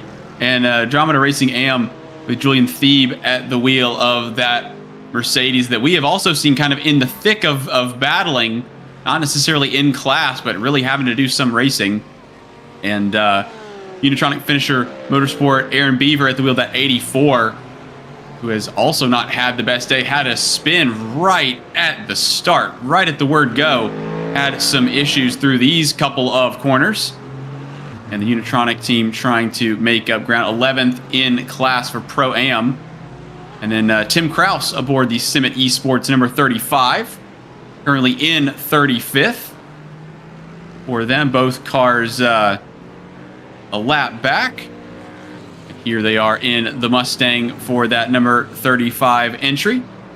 And then a trio of AM cars, the DSP Esport Racing Team number 96 with Luca Picardi at the wheel of that Ferrari. Currently 9th in class, 36 overall, 37th overall, and 10th in class is Paul Botting Motorsport, Matt Davies at the wheel of that Aston Martin. And the 747 Flight Level Racing, Matthew Orvex at the wheel of that 11th in class AM machine. Haven't gotten to talk too much about Flight Level Racing here. They run a couple of other different series, and of course looking for more so far as we are at the hour and 20 mark. And then we have a trio of pro machines, the Ronin PT, Carlos Coxino in the 48, one of the two McLarens on a show today. 17th in class, really not having the best of runs. The Delta Racing GT as well. Felipe Silveri in the number 31 BMW also looking for more. And the Prism Motorsport Pro, Aiden Hill at the wheel of that 309, currently at the tail end of the field for now. In that relatively fierce-looking matte black and pink Lamborghini, as we have a Porsche dipping its wheel through the gravel on the exit of one of the quicker exits around this Nürburgring GP track. As again, Andromeda Racing, the 888, currently in 33rd, it looks like they popped another black flag up. It's like that may have cleared. No, it has not cleared. So we saw earlier on at the same exact time, two teams received black flags, and I'm not sure if they were related, but it looked like the Bernico 119 team, Van Steelen at the wheel of that Bernico Racing Team machine, and the Andromeda Racing 888 with Julian Thiebe at the wheel, looks like they received black flags at the same time. So at least Bernico ran Van Steelen in the 119 has been able to get that black flag resolved, whereas Andromeda, I could have sworn, didn't have that anymore, as now we're overseeing all sorts of action. I was going to say on track, it's off track. We're picking up with an 899 nearly on pace machine with Svensson at the wheel, and now we're looking at Pocaroba in the 69 Ferrari, who's gotten it back on the circuit, but that was quite a close call as a handful of drivers trying to make some moves into that final chicane there, Dan. Yeah, it's getting a little bit congested, a little bit messy towards the end of the lap there. You talk about the 888 car. I just had a look on the information, and penalty be given for a drive-through for pit entry violation by the looks of things. So that is the reasoning for the black flag for the 888. But yeah, we go to the latter stage of this race, the back end of the event, and this is now where strategy is going to start playing into hand. We're going to see what cards are dealt with and who's going to be able to pick up a few people currently on board with the Project 91 racing team that are right on the back bumper of the Rising Panda team, currently fighting for 11th and 12th place, but the Rising Panda in 4th in class and the 91 in 8th in class. So right now the Porsche wants to find a way through and does so up the inside, and through into 11th place position goes the Porsche. So a position gained, and obviously the Rising Panda knows that it's not the class he's fighting against, not really thinking there's no worth fighting this, it's not my fight, just let them go and go with them and save as much time as possible. So a fairly orchestrated move there for the Porsche, and it looks like another Porsche will be on the back bumper of the Rising Panda very shortly as we go back to the Mustang of the Impact Sim Sport SBR, currently 25th overall, right on the back bumper of the Delta Racing LMGT, and looking to try and find another position, another pro driver coming up to the back of a Pro-Am driver here, and the BMW goes defensive here, and kind of just wasted energy by the looks of things there, or trying to break the toe at least. And the Mustang looking to the inside of turn 1, much more confidence on the brakes, down the inside, hit the apex, a little bit loose on exit, but completes the move quite comfortably there. So currently now we've got seen a couple of moves where the pro drivers are working their way through the pack, and the Pro-Am drivers just seem to be on the back foot ever so slightly here. And once again, I did say about the 91 Porsche catching onto, the 191 Porsche catching onto the back of the Rising Panda team, and you can see here going into the final sector, there you go, and the Porsche right on the back bumper of the Aston Martin. The Aston should pull on the straights, but we'll keep an eye on that traction for the Porsche. And I think once again the Rising Panda really not going to be fighting this too heavily, just knows its fight at this previous time. Yeah, definitely. And it does not help the 46 to know not only are they in different classes, but they have 10 times the laps on their tires. Project 91 came in only 3 laps ago. Rising Panda, along with a handful of the top 10, a majority of the top 10, in fact, running 30-plus lap on this set at least. So that will not be helping with the traction of that front-engined Aston Martin. But as you said, pulling on the straights, which there aren't too many of here at the Nürburgring GP track. So we'll have to see how they're able to make their way around. If they are, again, we're expecting their pace to be a little bit better than the Aston in front. We are at an hour and 15 to go, and Dan, we've seen a very kind of front-heavy action race, and it's kind of settled out quite nicely. The drivers just trying to run their race. They've run significantly longer than this. So again, this 3 hours to them will probably feel more akin to a sprint. As we have, looks like the Bravo Snow number 23, it is down into the pits. So they will be the first of the top 8 to blink from that kind of 32 lap stint mark. We'll see if anybody responds. It may take a lap or two. They come down for service. Rafael Oliveri at the wheel of that Mustang for the time being. A little bit of dust being kicked up by a green Porsche. We've seen a couple of different teams that have been running that alternative line where they're going a little bit too deep into it. Almost seems like the Porsche on corner exit seems kind of like it's understeering a bit. As they get on the power, the weight transfers to the rear, and the front maybe doesn't have the same grip that it does going into the corner. I'm not sure if that, obviously teams will have practiced the absolute mess out of these cars, as now trying to wring the absolute mess out of that flat 6. The 191 trying to go down the inside on Rising Panda Racing, again, not for positioning class, but for position on track, as the 191 tries to continue its march toward the top 10. Now Project 91, line astern on track. About 2 and a bit seconds between 10th and 11th. Yeah, as you can see there, the Rising Panda not really fighting that this moment in time. Obviously a big tyre offset between the two, and obviously class difference as well. So again, Rising Panda, I think, being quite clever with how they're racing there, not fighting the fight, and try and win the battle later on regarding their class. So yeah, again, like you said here, James, we kind of get into another hole where obviously strategies are now playing into position. Everyone's equally spread out, and the racing tends to get quite flat at this stage. So at this moment in time, make sure you tune in a little bit later on as well, because the racing is going to get exciting towards the end, as most endurance races tend to do when strategy all comes to an end.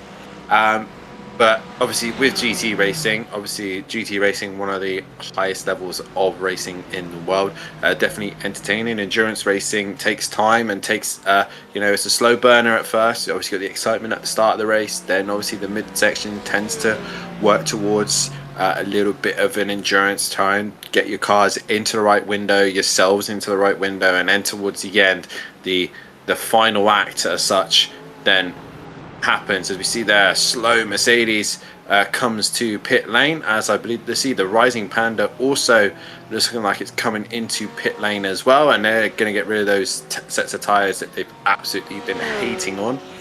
But yeah, GT racing up there, probably with one of the best series in the world. And I love being throwing these random questions, and I'm going to throw another random question up to James right now. Obviously we're talking about the greatness of GT racing, but in your opinion, what is probably the greatest racing series in your opinion, as we see the Near on Pace looking to try and make a move on the iRacing team here? Porsche going to go down the inside of the chicane. Is it going to get the job done? Relatively straightforward. There's the iRacing car. No, that's not really its fight. That was very, very twitchy into the chicane. I'm pretty impressed that Aston Martin stayed on the black stuff, as looks like Just for Speed has also picked up a black flag. Luis Fichtner on board that 127, who is currently, I believe, second in the AM class, now third, and of course coming out of the pit lane. Favorite racing series? I've spent the most time as a fan of Formula One ever since my dad allowed me to stay up late enough to watch him over here in the US. I have been hooked on that, so watching Alonso win his 2 championships and watching Schumacher absolutely clean up in the Ferrari as well, that's kind of where the love of racing kind of got started. I again, maybe a little bit of eye rolling. I adore karting, and I think that karting has some kind of purity.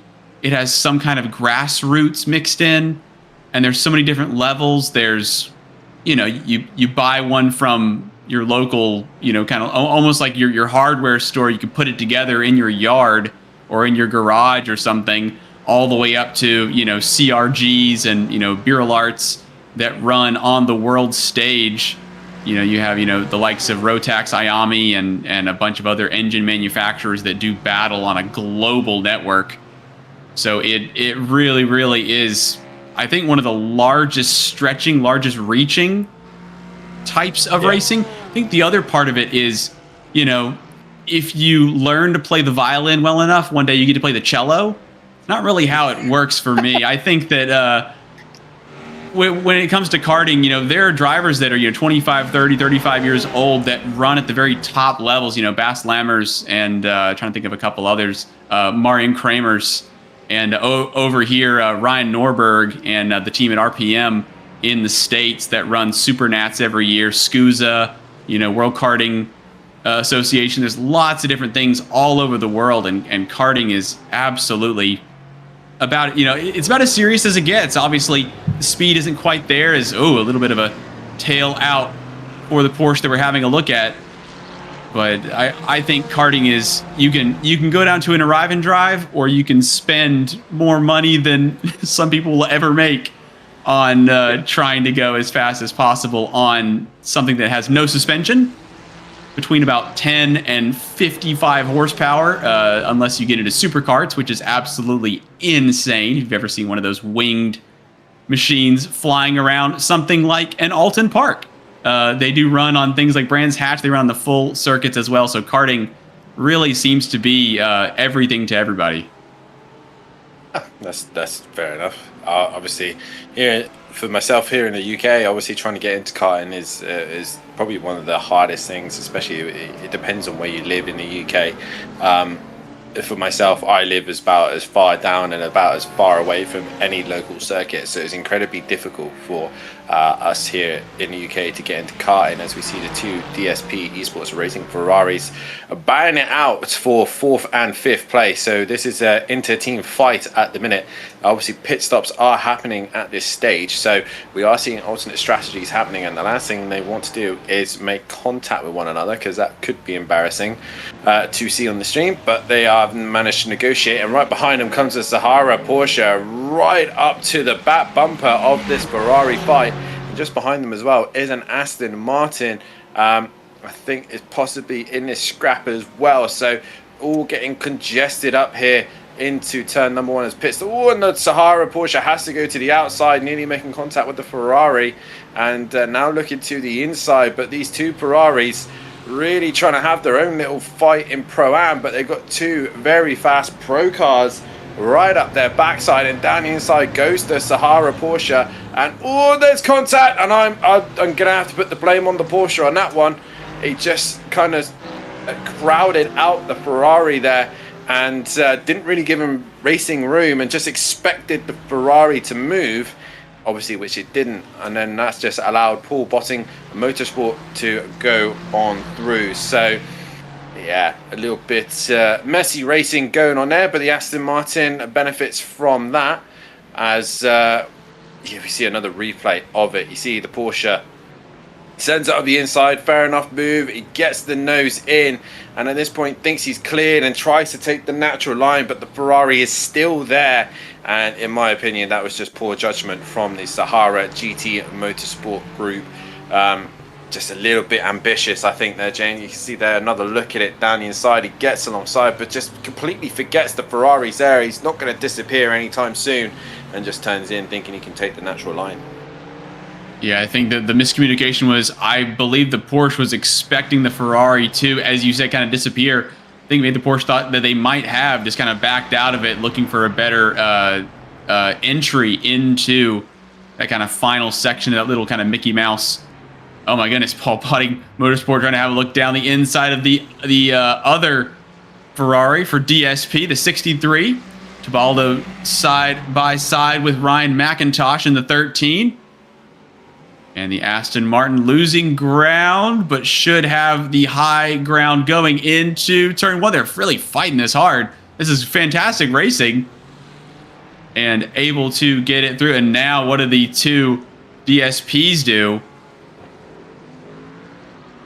Monty and Tebaldo still line astern. Nothing doing into this section, which we've seen a handful of side-by-side action. But yeah, I think that at the end of the day, the Porsche able to make the move down the inside of the left-hander, then setting up for the right-hander, just a miscommunication where the Porsche is trying to stay to the right, not really opening up left. And I think that the Ferrari was hoping that there'd be a little more space on the outside, or at least on the inside. Porsche kind of chopping across, and a couple of bits of relatively clumsy contact, considering we've seen a lot. Oh my goodness, speaking of clumsy contact, right down the inside in the 397. That was Labe, and I believe, trying to see which Ferrari that was. I don't believe that was nearly on pace. I think it's another DSPE racing team. I think it's the 96, sorry. And yeah, again, another Ferrari that the Porsche has made contact with. This is obviously a lapped car for the Sahara. And again, just a little bit just impatient by the looks of things, and misjudgment. He wasn't even far enough. Well, he was far enough alongside, but didn't give enough room. Returns of the blue flag rules. Obviously, with endurance racing, it's down to the obviously lapping car to make their way through, and you can see the Ferrari doesn't really do anything out of the ordinary. It's just the Porsche didn't really anticipate the space and room. So the Sahara X car just driving a bit messy at this stage by the looks of things. Well, we talked about a lull, which I think that has gone completely out the window. We have a handful of incidents, which again, not what we want to be seeing. We want to see the drivers driving how they were earlier on, which is trying to take every opportunity they can without causing any issues for other drivers. I know that in different series, they can sometimes use the phrasing of, if you ruin someone else's race, we will ruin yours. And I don't think that's what anybody wants to see, right? The stewards don't want to hand out a single penalty if they can help it. The trick is when you have an endurance race like this, just so many different events occur, and that's where we end up with the stewards, who we appreciate doing their best to make sure that everyone is following all of the rules and procedures. See the Ronin number 64 coming into the pits, and we see two Lamborghinis line astern. This is Team Racing Point Red. Buccino at the wheel, that number 16. 189 Velch Competitions with Davide DeMarco trying to close them down. So again, driver swaps means that even though all these drivers are right at the top of their game, there are little bitty differences in the way that they drive, the way that they can get performance out of the car, especially over the course of a stint, Dan. And I think we're seeing that it looks like the Lamborghinis in terms of pace have kind of swapped a bit. And now it looks like the 16 is being hunted down just a bit. Yeah, possibly so at this stage. I mean, the Team Racing Point car has kind of been in the wars a little bit and been really on the back foot towards the middle part of this race as we are coming down to the last hour of this race. I had a quick look into our information page that we have here, and there is a possibility for the last 30 minutes of this race, a possibility we might see some rain come to the Nürburgring circuit. So this could really spice up the race a little bit later on. It's only a possibility at this stage, but we know what weather can do, especially in Germany and especially in the European area. It just randomly comes when it decides. So it could see a shake up a little bit later on, but as you can see here, the Virtual Competitions car is right on the back bumper of the Team Racing Point Lamborghini, and they got a little bit of lap traffic up ahead. That's one of the Ferraris. Probably the DSP AM car is about to be swamped by this fight, and these guys will want to clear them as quickly as they possibly can. but this could throw an opportunity for the 189 to send it up the inside. But we were talking earlier, James, about obviously the strategies and how everything is panned out. The Team Racing Point car leading currently at the minute, the 19 car, I thought had nailed the strategy and built quite itself a big gap. But the other virtual competitions car, the red car, the 188, is actually still within 7 seconds of the leading car. So not only have we got the fight between these two currently at the minute, the 16 and the 189, the 19 and the 188 also could possibly have a scrap a little bit later on, all depending on how this strategy all pans out. But again, that rain lingering in the background, just hovering around the circuit, could offer some great fights towards the end as we end up into the last hour of this 3-hour event here at the Nürburgring at the GT Endurance Cup Europe. It certainly is possible. I'm not going to hold my breath because I've seen so many races where there's always the threat of rain, there's constant rain, and it just never shows up. As you said, right, you know, whenever we go to somewhere like Spa in the Ardennes Forest, you've got, you know, 0% chance of rain. You look up in the sky and there's little drops coming down from the gray clouds. So sometimes these specifically European circuits don't seem to really care what people think, and they will just do whatever they like, as this battle really is getting much, much closer. And again, working your way through lap traffic is a big deal. So lap traffic going to be a larger deal as we continue through this event. We are under 1 hour to go for round 4 here for the GT Endurance Cup Europe. Happy to have everybody along for the ride. Myself, James Newton, and Howie Burrows in the production booth alongside Dan Davies in the broadcast booth with me. And we are enjoying this event as we pick up with the Mercedes number 80 as Vega hopped in the VIN Motorsport, doing quite a good job. And again, you pointed out about the Team Racing Point number 19 leading the race. Came in only 5 laps ago. Everybody else in, or a majority of the top 10 coming in, or basically have not taken that second stop. So from my information, Team Racing Point have come in twice, currently on fresh rubber, whereas Velge Competition with Benassi at the wheel all the way down to 7th, the previous leader in Ben Fisher for Fisher Motorsport, number 44 Porsche, are all approaching that 30 lap mark for their stints. So it looks like Team Racing Point well and truly by themselves, not just at the front, 7 seconds in the lead, but in terms of strategy, they've already come in twice and still have the lead. So unless I'm reading that incorrectly, Team Racing Point really are looking sharp at the moment.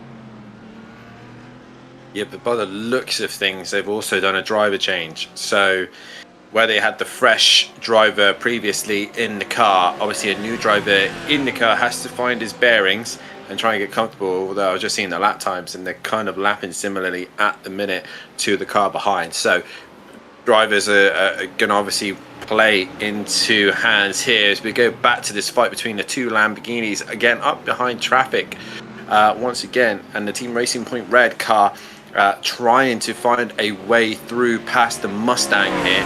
Obviously the Mustang much faster in a straight line, and you'll see the Mustang just slowly fade and stay out of the way as you've got a car exiting pit lane. That is the Prism car. But we go back to your leaders, and the Pro-Am car on VIN Motorsport, Mercedes-Benz, been relatively quiet this race. We haven't actually seen or heard much of them. Obviously the fight has been purely mainly on the top 4 earlier on, and this Mercedes has just been minding its own business and slowly working its way through the race. And as you say, it's in that kind of window of 30 laps still to come in for a final stop. Possibly, do these guys have an idea of what the weather radar is doing? Could they possibly see what the rain is doing? Is this, you know, the opportunity that they might be looking for? Who knows? But it's the last 30 minutes the rain will be lingering around. So they got a while to go yet, and a stop still would be what they need. But this Mercedes-Benz currently looking strong at the minute. Vin Motorsport right on the back bumper of the leading Lamborghini earlier on of Welsh competitions as they head up to the chicane for another time round on lap 63, and up to the final hairpin they go. And you can see the Mercedes just looks hooked up at the minute, looks planted, looks compliant, and the driver is really happy with how everything's feeling right now. And the Lamborghini under pressure here. Definitely under pressure as we see the front splitter almost scraping the ground on that number 80 for Vin Motorsport. Much wider line through 2, going to cut it back, hugging the apex down into one of the better overtaking opportunities on the track, as it were. Now into this very tricky section. Plenty of different lines being run as drivers trying to get very close to that inside wall if they can, clattering over the curbs. Mercedes prefers the curb. Mercedes kind of prefers just about anything. Very, very stable platform. And again, a relatively high ceiling. And now we're seeing the left rear of that Italian machine just in front, dipping a bit of a wheel. Very early turning, going to try to V off this hairpin. And look at the Mercedes able to just, as you said, just so compliant, so comfortable. It seems following in. Maybe they're not running right at 100% and still able to stick with the Lamborghini, so they can inject those final few percent. Might be able to get up and around, but we've seen how hard it is to overtake at this Eiffel circuit. And again, a bit of a missed first half of the apex for the Team Welch competitions. So currently, trying to continue putting pressure on Benassi. As I'm currently watching this fight in a minute, James, I got an interesting question. Obviously, GT racing, I don't know how much experience in GT racing you possibly have, but watching the Mercedes, we're watching the Lamborghini. If you were currently racing in this category, out of these two cars, which would you prefer to be in? Would you prefer the heavy front-engine Mercedes-Benz, or would you prefer the mid-engine Lamborghini? The front engine Mercedes, because I think I would loop it less times per race. I think the Mercedes would probably spin it about 3 or 4. Lamborghini probably about 5 or 6. So I probably finish the race sooner in the Mercedes. I am not a GT main. I'm more of a Formula style driver. Again, primarily the way that I go racing is karting, and so that very pointy kind of shifter kart style of get in the corner, get out. And kind of feeling the downforce. That's kind of more of my particular style. And when it comes to trying to treat tires nicely, I think personally I would do a better job of taking care of the tires on a long stint across a long stint with the Mercedes. I think the Lamborghini would be too tempting to kind of shove the light nose into too many corners and kind of burning up my fronts. Fair enough. Again, with the small amount of GT racing I've experienced, especially on Assetto Corsa Competizione, I've always ended up either in the Lexus or the Lamborghini. Both two cars, very different. One's obviously mid-engine, one is front-engine. But we see a scrap here currently going on at the minute. That is the two Mustangs, and that's the Kronos and the Bruno Snow. And through goes Bruno. A job done for them. Relatively straightforward there. I think the Kronos car knows that it's not its fight, so it's choosing not to scrap with them. But I'm with you, yeah. I do like I prefer a high downforce car, in my opinion. I recently started learning to drive the hypercars from the LMU Championship, LMU game, and I think if I was in this series and I was racing, I would favour possibly either the Lamborghini, in my opinion. Although I find it kind of not strange, but a little bit questionable why the likes of Assetto Corsa Competizione and LMU have the Lamborghini Evo 2, while iRacing, by the list of things, especially for the Racing Point guys, they've got the Evo 1, the Hurricane 1. So a bit of a I'm not sure why iRacing doesn't have an Evo 2. They probably do, but So, yeah, okay. So I've just been informed that the Lamborghini don't license their cars very easily. So that's the reasoning for that then. So, but the Evo 2 on the older games is definitely the kind of car I would have gone for. But either way, they are very Italian. They're very out there. So yeah, that's the kind of favoured car I would if it was me. But we can see here the Ferraris are still their own throats by the looks of things, with a Mustang giving them a little bit of entertainment as well. Yeah, Lamborghini as a car brand has notoriously, well, basically it got started by somebody driving a bunch of Italian cars in the 50s and 60s and going, I don't like any of these, and making their own. Was where Lamborghini went from making tractors to making things like the Miura, the Diablo, and Murcielago, among others. It's probably not the tippy top of the brand, but those are the ones off the top of my head, considering we aren't running any of those. Running the Huracan for this championship, of course, as again we are continuing to watch the number 6 Impact Sim Sport with Kevin Maillard at the wheel of that Mustang, getting the rear end a little bit wiggly into the hard braking zone for that hairpin. Back up the hill we go through the Schumacher S. We're talking about so many different cars, so many different racetracks. I'm almost tempted to call it the Senna S with all the different moves that we have made. And now the 967 Porsche getting out of the way for this trio, this quartet rather. And still the DSP cars. Tebaldo leading Monty for third and fourth. So that is a podium in Pro-Am. And DSP is looking to, again, as you said, hopefully not hit your teammate, but they're going to have to do some battling. There's only 48 minutes left to go in this race. So if drivers want to make a big impact, it really is going to come down to, again, this potentially this final driver swap, this final stint, rain lurking on the horizon, figuratively and literally, as now a flurry of pit activity. We have at least 4, 5, 6 cars coming in. 2 of the Paul Botting Motorsports coming in. Ryan McIntosh in the 13 be coming in from 9th in class. And just like that, with all the pit stops, just for speed with Lewis Fichtner, the head of that AM class in the 127, currently in 11th position. So they are still looking very strong in that AM class. Yeah, they are indeed, and sticking with the pace of the guys around them as well. As like you said, pit stops happening very quickly here, as we're still on board, obviously, with the Virtual Competitions car, trying to chase down the Team Racing Point car.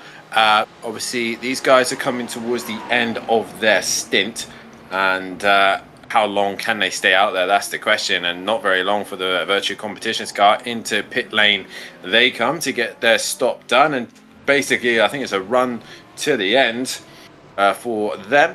And now it's really crunch time. Is how has your strategy panned out? How has everything worked? Has it gone to plan? That is the question, as final pit stops are going to be made. And like we said earlier on, it all depends on that rain that's lingering around. How much of an effect is it going to make, or if it will make an effect?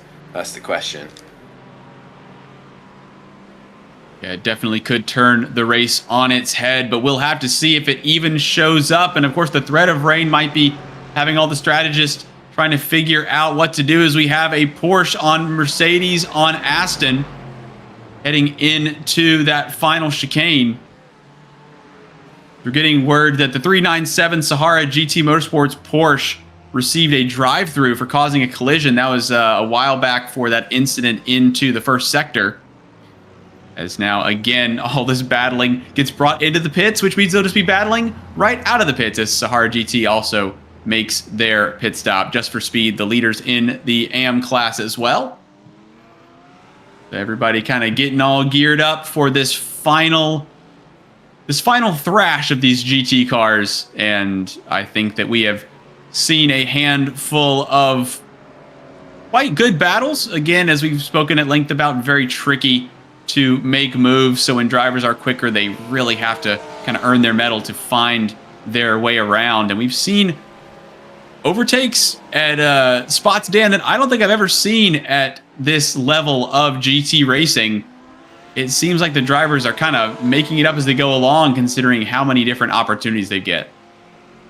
Yeah, there's been very much like kind of unorthodox kind of moves that's been happening, and which again is great to see.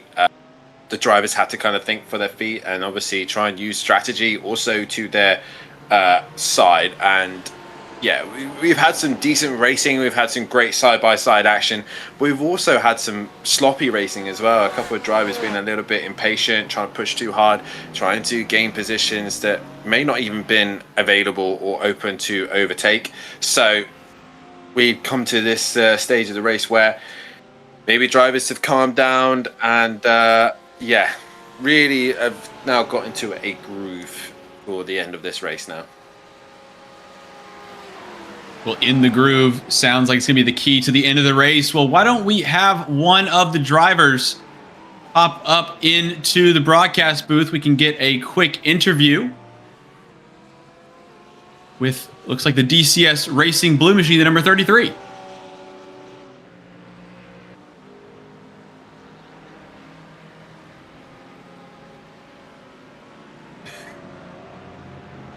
Apologies, we're looking at the 119 Bernico Racing Team. Julian Thebe may be able to.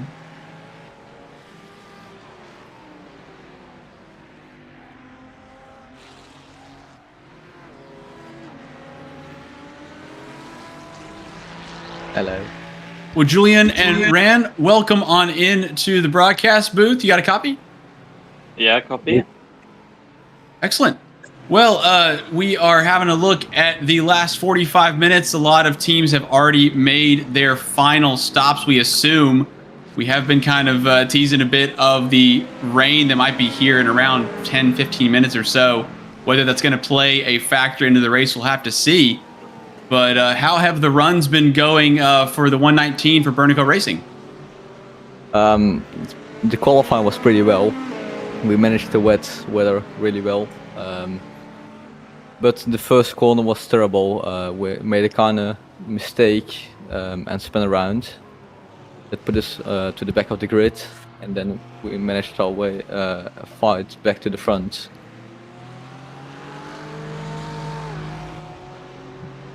In terms of the traffic out there, we've been talking about how notorious it is for getting around cars. As we see a pair of machines going into the hairpin side by side, it seems like it's kind of tricky out there. Is everybody able to leave a bit of space, or is it very kind of elbows out? Well, everyone is putting their elbows out, of course. It's just a 3-hour race, so it's like more of a sprint race.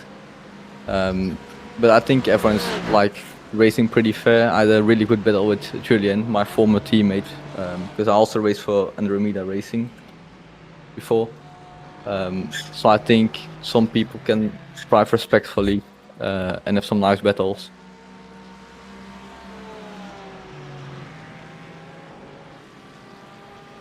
And on the flip side there, the 888 Andromeda Racing, Julian, how has it been going in that camp?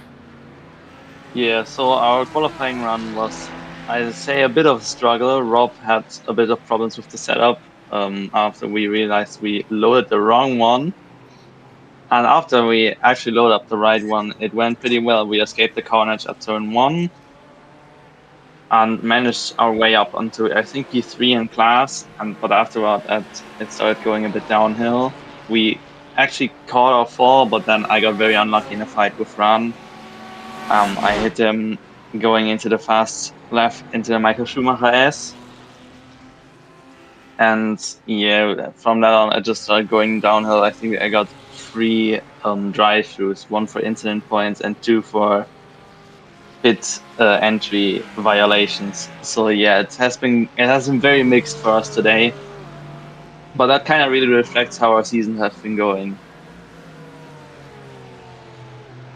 Yeah, currently running in 36th, and you have a pair of pros as well up to flight level racing about 30 seconds up the road. So there's a lot of work to do But we will have to see how that shakes out. In terms of rain, are either of you shaking in your boots, or are you guys expecting it to not rain too much? So We're for us, preparing. oh no, Ran, you start. We're preparing for the rain. I don't know if my teammates will be prepared for the rain because they didn't really practice for this race. Because normally we wouldn't race this weekend. Because we had a real life race to do, but that was cancelled yesterday. So then we made the decision to race. And I practice a lot in the rain, so I think I might get back in when it starts raining. And then Julian, for the 888, how is it looking if the monsoon comes down? We are mentally prepared for rain. Whilst I done my job. Rob is doing the rest now. So Rob is mentally prepared for rain, but High Racing Radar says rain is not gonna come in time for the race. So we are prepared for it, but we don't actually think it's gonna come down, and we think it's gonna stay dry until the checkered flag. Well, Julian and Rand, thank you so much for joining us mid-race up in the broadcast booth. We wish you guys the best of luck on the rest of the 38 minutes. Thanks for having us. Thank you. Always nice to get some direct insight from the drivers. We saw some pretty serious racing action in the middle of that interview. And Dan, it feels like the drivers are kind of ready for anything. And I think even if the rain does come down, I'm not sure if there's going to be enough of it to really shake the order up in a way that's going to, really kind of turn it on its head. I think it's more just an opportunity to overtake, maybe taken away, or an opportunity to get a couple spots might proffer itself.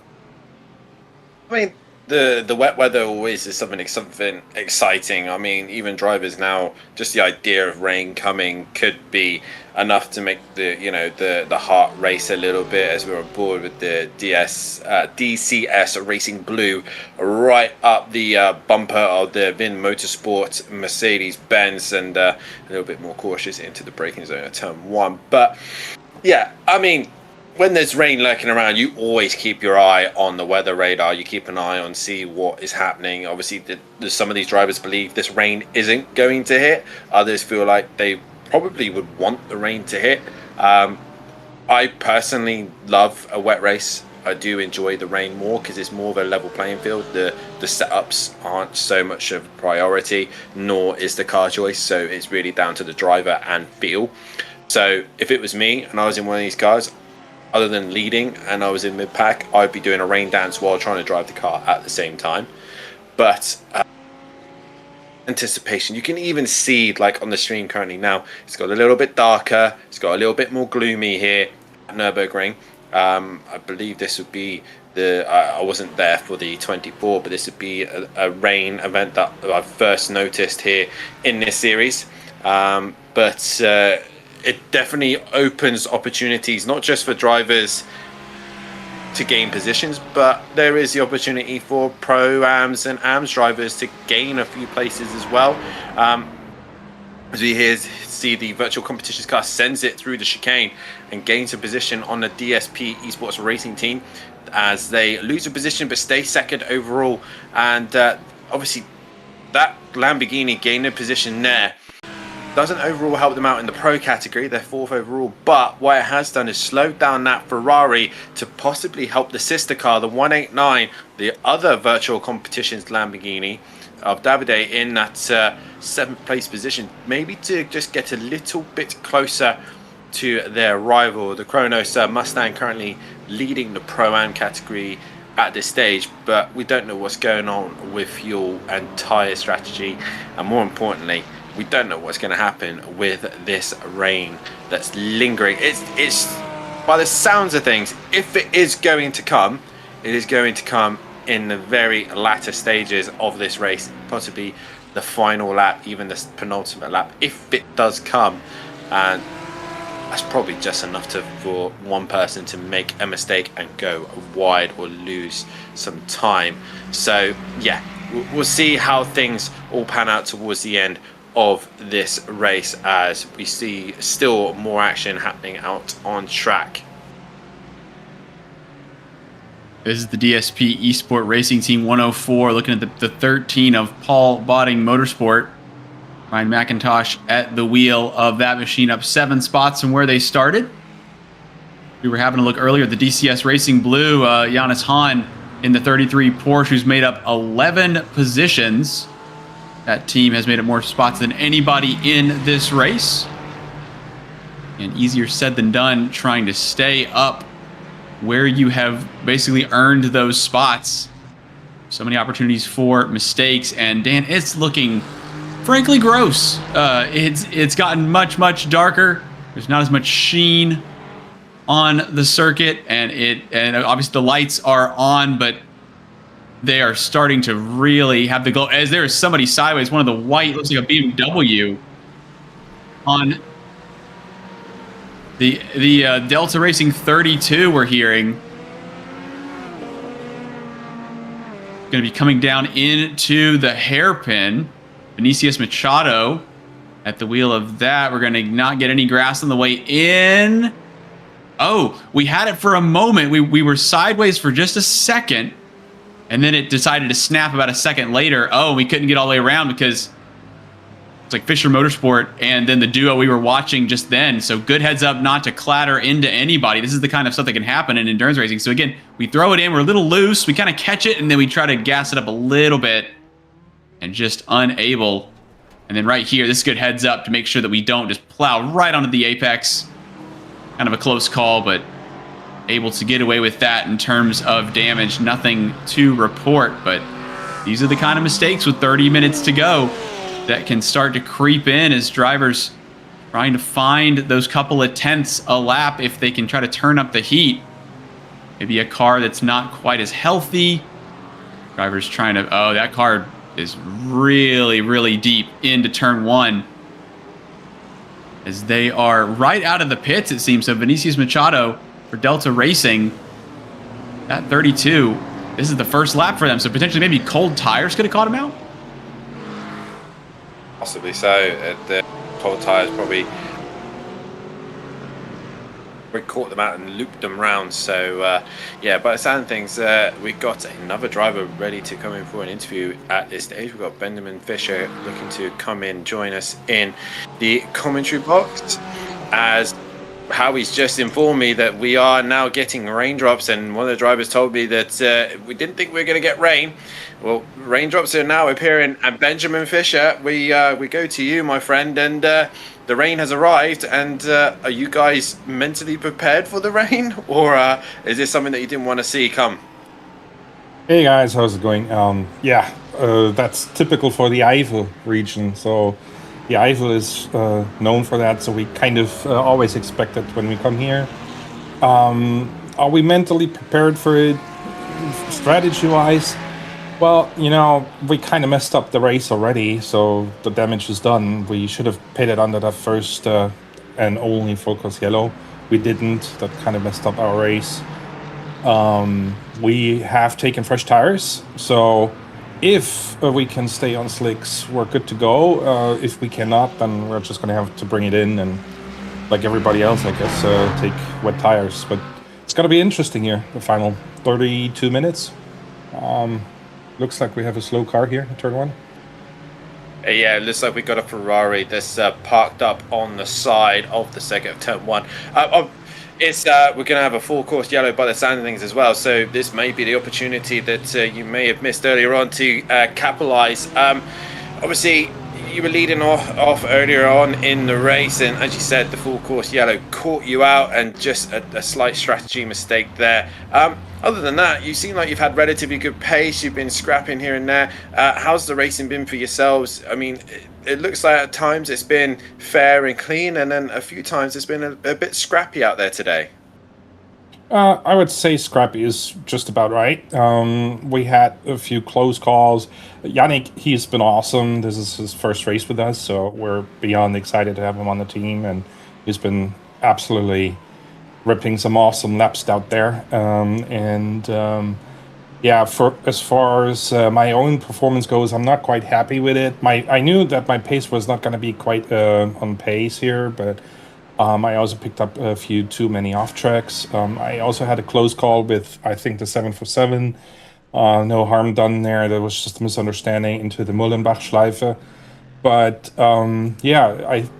it's been an interesting race, and I have enjoyed it. I always enjoy coming here. This is a great place. Lots of history, and I just love the track. No matter if it's the Nordschleife or the Grand Prix circuit. As you explained there, we see the Ferrari just return to pit lane there, possibly a retirement there, and obviously the fourth course yellow is out. Obviously at this stage, the race is now going into a wet stage by the list of things. Obviously, I don't know how much an effect the rain is currently doing to the circuit. Obviously, a lot of cars choosing to come in. Is this something that you guys are thinking about doing, coming in on this full course yellow? As Ayrton Senna used to say, sometimes it didn't matter which tyre you had to be on, you had to be on the correct tyre. And at this moment in time, it's still looking like slicks is the best option. But what's the plan going towards the end, and how much do you think you can really gain out of this, Benjamin? I'm not gonna completely disclose what we're gonna do here, and I gotta head back to the team here to talk to them. But we're gonna see what's the right decision for us, and then just go from there. Well, obviously, weather kicking in, this is the best opportunity for you to jump back to your team. But best of luck for the rest of this race. Only 30 minutes to go, and hopefully you can regain some positions in this latter stage. Thank you, guys, and a great show. Have fun. Take care. Thank you, Benjamin Fisher there in the Porsche. And as you guys can see, we are under full course yellow for the Ferrari, pulling over at turn 1. And we have got rain here, James. And this is the tricky stage, though. We got rain, but at the minute, the rain isn't producing any heavy amount of spray at this moment in time. The track still looks dry, still looks slick. But with this full course yellow, the track is getting slowly wetter and wetter, and this would be the prime opportunity to switch to wet tyres. I don't think it's wet enough for wets yet. We've got Team Racing Point, who have just now, as we see them exiting the pit lane, come into the pits for the 19, and will now trundle back on to the racing line. We see drivers kind of huddling over to the inside line on the start-finish straight. They're on slicks. Everybody is neutralized under full course yellow. Interesting to see. Looks like they have dry tires for Team Racing Point, so they're thinking. Obviously, the main question is going to be, how long is the rain going to be here, and how much is going to come down in that time? And I think that the 19 is gambling that it is going to not come down too hard. Doesn't seem like it's coming down too hard. And it should be going away by the end of the race is what the 19 camp are thinking. Looking for anybody else who's coming out on wets. Looks like the Sahara GT with Smail Labe at the wheel, that 397. They're currently in the top 10 overall, 6th in class for pro. They're showing on wets, as well as the other Team Racing Point Lamborghini Pro, the number 16 with Antonelli Buccino on wets as well. Yeah, I just saw that as well. That's an interesting call there. Obviously, that car is off strategy, is not really in a position to win this race. So obviously an opportunity could arise if they chose to go to the wets. But the longer this full course yellow stays out, obviously the longer this rain lingers and gets obviously wetter and wetter. So, and that allows the guys who have decided to go, who also allowed to go onto the wets, are obviously not killing them as hard. As I've just been informed that we are about to go green and racing once again. So that wet tyre option is about to burn up pretty quickly as we are green and racing once again with 26 minutes left to go. The rain has arrived. How much spray is these cars going to produce? That is the question. And who is going to be able to stay on track? A lot of cars also as well towards the front end. The Delta Racing Squad, Bravo Snow, Kronos and Virtual Competitions have not pitted yet. They've all stayed out. So it could be a gamble, or it could be an absolute genius move, as already we have some scraps going on as the Project 91 racing team down the inside of Rising Panda, and they make a position there. But Rising Panda back underneath and switches as they come out of the hairpin up to the Schumacher S's, unable to get the run and have to fall back into position. As I say that, the 91 Porsche goes deep through the Schumacher S's, and there the rain possibly starting to make some problems here. Cars will start to understeer, not have the grip, maybe oversteer as well, as they have to just be a bit cautious there. James, the rain possibly now starting to catch people out, make a misjudgment here or there. Yeah, it's probably felt like it's been dry, even though the rain's been coming down. It takes a minute to kind of soak into the circuit and build up, not to the point of puddles, but as you said, to the point of spray. So basically separating the contact patch, specifically those slick tires, from the racing circuit, and that is what is going to be causing the aquaplaning and the drivers understeering into corners, oversteering out of corners, or vice versa, as down the inside, all botting Motorsport trying to fight off Monty in the DSP. He goes very late, does the Ferrari. Bit of hargy-bargy. They are going to be back to the way they were, as trying to have a look into Sector 1, see how wet this section is. This section looks way worse than the far side of the circuit.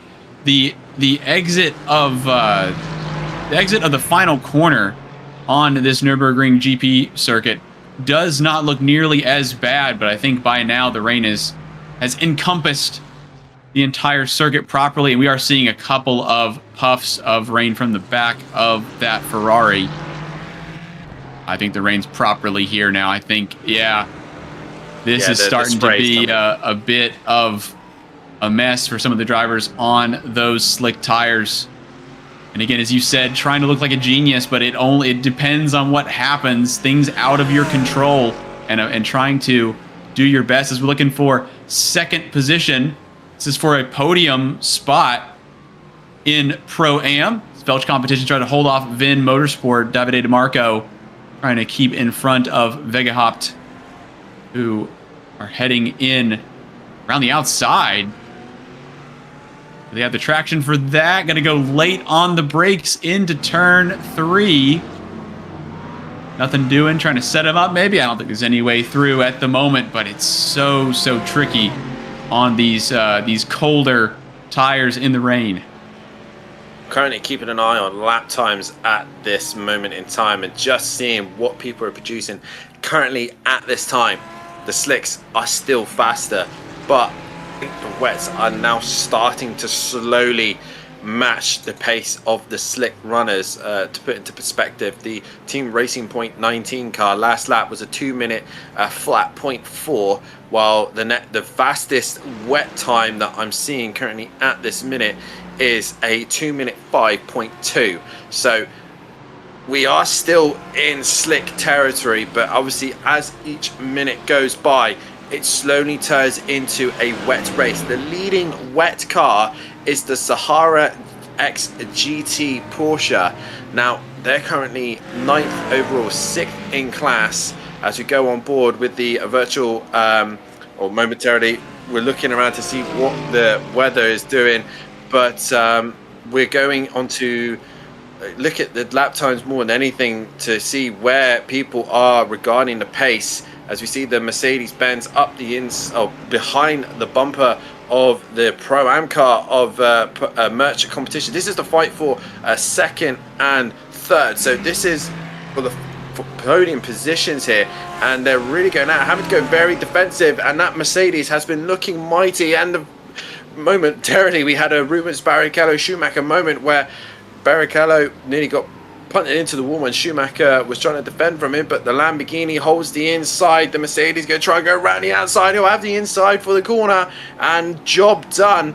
And they're all on slicks currently at this moment in time, and they're hanging in there as down the inside goes the Mercedes, and there is the Racing Point Lamborghini. I think that's their AM car staying out of the way, and cars now are just holding on here, James, trying to cling on to what they can do. And again, the lap times I'm seeing, it's still looking like the slicks are the tire to be on. The wets are just not fast enough at this stage. Yeah, the crossover still doesn't happen. Oh, speaking of crossover, that was quite a close moment. The 189 Welsh competitions Marco trying to hang on to that. We've seen a couple Lamborghinis go sideways. Never really works out. You see drivers dive into the hairpin on the far side of the circuit. It does not look that wet between Sector 1 and 2. Sector 1 looks absolutely soaking wet. And then the run between the two sectors just doesn't seem as crazy in terms of water. In terms of racing action, it's getting quite crazy as the 104 DSP getting overtaken by Paul Botting. Nope. Yes, Paul Botting around the outside. Ryan McIntosh getting that done. Moving up. The Pro machine up in front of the Pro-Am. 104 Ferrari currently 5th in class. The interesting and this is a lot of congestion here. The interesting thing here, James, is the two Ferraris here, the DSP cars, they're on different strategies currently at the minute. The one that's in second of the group is on the slicks. The leading Ferrari is on the wets. So all these guys are stuck behind a wet running car. And you can see all the congestion here. They're all trying to find an opportunity to sneak up the inside. The Rising Panda's in there as well. And this is also for the Pro-Am category as well. But in the midst of all this is the Paul Bottingham Motorsport Pro car looking to go around the outside. And you can see the wet car is just struggling to find any pace compared to the guys around him at this moment in time. So the wets I think will eventually come into their own, but not at this stage. The gap is slowly coming down to the wet, to the dry runners, but it's still, if you're on dries, you're looking good for the moment. As we now see on the screen, we got a delta of all the tire options that we have at this moment in time, and you can see the Ferrari struggling as it's now getting mugged left, right and center. And as we see there's a Lamborghini, and I think that's also one of the AM cars just being overtaken. But no, actually that is the 16 of the Team Racing Point, and they are on wets as well. So their gamble to go on wets hasn't paid off, and it's getting really congested now into turn number 1. The Ferrari in the middle of all this. Now the Rising Panda down the inside, going to be on the outside. It's really getting interesting here. The wet weather has arrived, and it is causing absolute drama here. This is getting really tense. Lots of drivers pushing very wide out of the corners. Being on the outside is not as advantageous. A big old biff from the Aston Martin into the side of that Ferrari, and they are still side by side. They're not giving this up at all. DSP Esport team right in front of Rising Panda, but they're going to be on the inside. Well, they want to be on the inside line. If anything's going to wash out, gives the space around the outside. We've seen some pretty good driving standards for a majority of this event. As now, again, you run into the risk as you're battling one driver that, I mean, we're seeing it here with the number 4 and down the inside of both of them, 3 wide on the exit of the hairpin, and the Ferrari has nowhere to go. Ping pong, and we stay green somehow. And look at the Ferrari surging forward as Rising Panda has to back out of it. Oh my goodness me. That was high mouth moments. That was from Schumacher S's 3 wide. I've never seen that, especially in dry, wet conditions. That was daring. And you can see there, the slicks are just going deep now. I think we get to a stage where the slick tires are now struggling. I think, I'm looking at the lap times, it's now a 2-minute 3.4. And the Sahara is now only 3 seconds off the pace. They were 5 seconds off the pace. And you can see here the Rising Panda and contact there with the Ferrari. Luckily, they didn't cause a bigger accident than that. And it's getting really feisty here. Now, the interesting thing is behind all these guys in that Lamborghini is the Team Racing Point Red. They are on the wets. The rest of them are on slicks ahead of them. And it is getting really, really feisty here. That previous lap, the guys crossing the line, they're all still relatively lapping similar. The fastest one of that group, though, was the Project 91 Porsche that's going down the inside of the Lamborghini. And obviously the Lamborghini on the wet tyre struggling, as we see here. The Ferrari of the DSP esports car has got a Ronin PT McLaren behind them, so they ain't got to worry too much about them. But you can see here, wet versus slick, and it's starting to transition towards the wets here. The wets are starting to become the better tyre, I think. I think you're right, but it's almost changed. You can see a bit of a dry line again between sector 1 and 2. And it almost seems to change per sector. If you can make it through, the sector that doesn't agree with your tire choice, you can try and claw it all back in a different part of the lap. Again, dry line on the outside. Drivers trying to find different ways to make their way through. You're trying to judge, right? The car up front, how much pace do they have? Which driver do they have in? How far into their stint are they? If these wets go for long enough and they start to overheat, as we see the Lamborghini go a bit wide, they're going to be side by side into what is not the best overtaking opportunity, and the Lamborghini is going to be able to hang on, stay on the track. They can. The Porsche Project 91 still goes looking, and that Lamborghini looks like an absolute handful out of the corners. It does, but I think obviously where earlier on in the session where they had the wet tire on, they probably burnt through the tire already in the first couple of laps of being in the dry, so it turns into like a semi-slick tire, and with obviously moves are happening left, right and center, and Howie's doing a fantastic job of trying to make sure we catch all the action. And we see there the Porsche works his way past the Lamborghini, but I think it's just a matter of time. But they're lapping similar, but I think in a minute the wet tire is going to come back if they haven't killed it, and that's possibly the reason why the DSP racing car backed right off. Let them all burn their tire, kill their tires earlier on, as we see the Fisher Motorsport guys.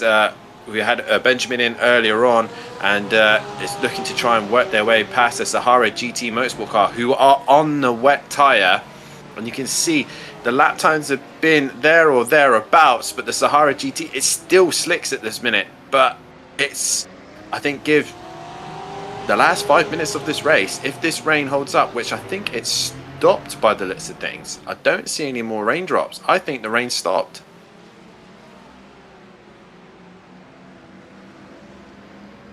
We're hearing that there might be a second head of rain on the way. The trick is we're well under 15 minutes to go. Only 13 minutes to go in this 3-hour event here at the Nürburgring for round 4. And again, if you're on the right tires, if you're making up a couple spots, you're trying to do the best that you can to close this out in style. As we see again, pushing from the Porsche in front.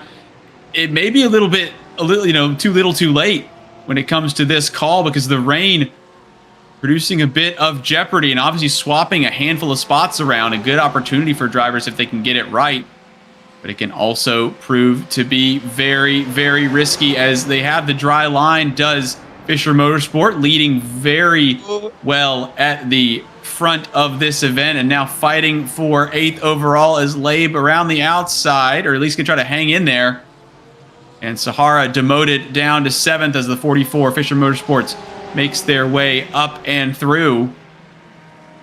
And in a line, Pax Simsport, William Westbrook at the wheel of that 55. Now going to try to have a look. Oh, and a big, big swap. The mid-engine Chevrolet tries to do a pirouette. And Westbrook able to keep that under control, but that was almost not a race-ending moment, but would have put Labe well and truly off the track. And good on them to catch that. I've just been looking into the reports and incidences, and the DSP car has received a black flag for causing an incident. So their race has just gone from a bit worse now here, as the Pax car is it seems to be struggling with a little bit of internet issues there by those things. But we look back towards the front, and the lap times are coming back down again. The wet tires aren't working. It is a slick track. Yes, we're in a little bit of a pocket where we haven't got any rain currently at the minute, and you can still see on the screen there is a dry line appearing, and obviously the wet runners will be looking for the cooler conditions, the wet patches, to try and keep the tire temperatures down. But we got the two virtual competitions car down the inside, goes the Pro-Am car and gets the job done and passes the Pro car. So they're up to second place in class. 5th overall, but 2nd in class.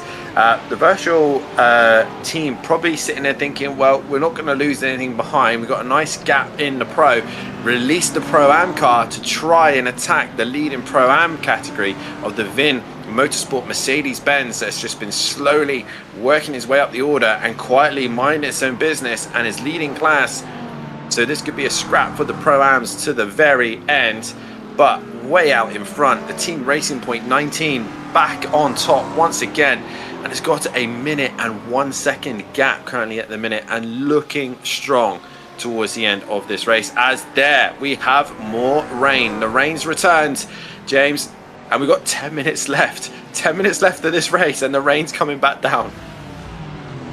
Can you keep it on the island? As I say that, the Sahara GT into the back of Rising Panda Paul Botting Motorsport. So the two Aston Martins are going to be joining each other as further down the order, 12th overall. Sahara GT, who's currently on wets. And again, the rain's coming down, but it's not coming down in a way that's going to absolutely ruin your race if you're on dries at this point. And now look at the Aston Martin trying to can opener. Paul Botting trying to have a look with Ryan McIntosh. Trying to have a look at that 46 machine and gets it done. Not for class position, but for overall into the top 10. Goes the 13 in the Sahara Motorsports machine. Again, trying to get those braking zones just right and looking for water. You can see them not on the outside line. We were watching the Rising Panda earlier on, and obviously they were having some scraps with the pro cars, but not really fighting them and letting them go. And obviously that has paid them dividends here, because they're on a podium position in the Pro-Am position. They're 3rd currently, and with the closest fight being the DSP Esports Racing Team on a wet tyre as well. They're looking strong, so why fight the pro drivers when you guarantee to get a Pro-Am category, when the pros are going to be a little bit pushy, they're going to be a little bit shovey here, as we see the Team Racing Point 27 car coming into pit lane. They're obviously thinking that they need to change the tyres towards the end, because right now either you need a splash and dash or you decide to change the tyres. That's currently the stage we're at. But this rain coming back down, I don't think it's going to make that. The last lap is where it's going to make the real difference, I think. But by that point, I think we would have made it to the end. But it's who can survive. Just in the background there, you see the Sahara Desert car, Sahara X GT car struggling, and it's got a lapped car right up its back bumper. We cross the line, and we're back into the 205s for the dry runners. And the Sahara car is still in the 207, so the wet tyre gamble has not paid off. Although rain's here, it's not wet enough here in Nürburgring. We've not seen the rain really make that much of a change regarding pace, but for it's a tricky one.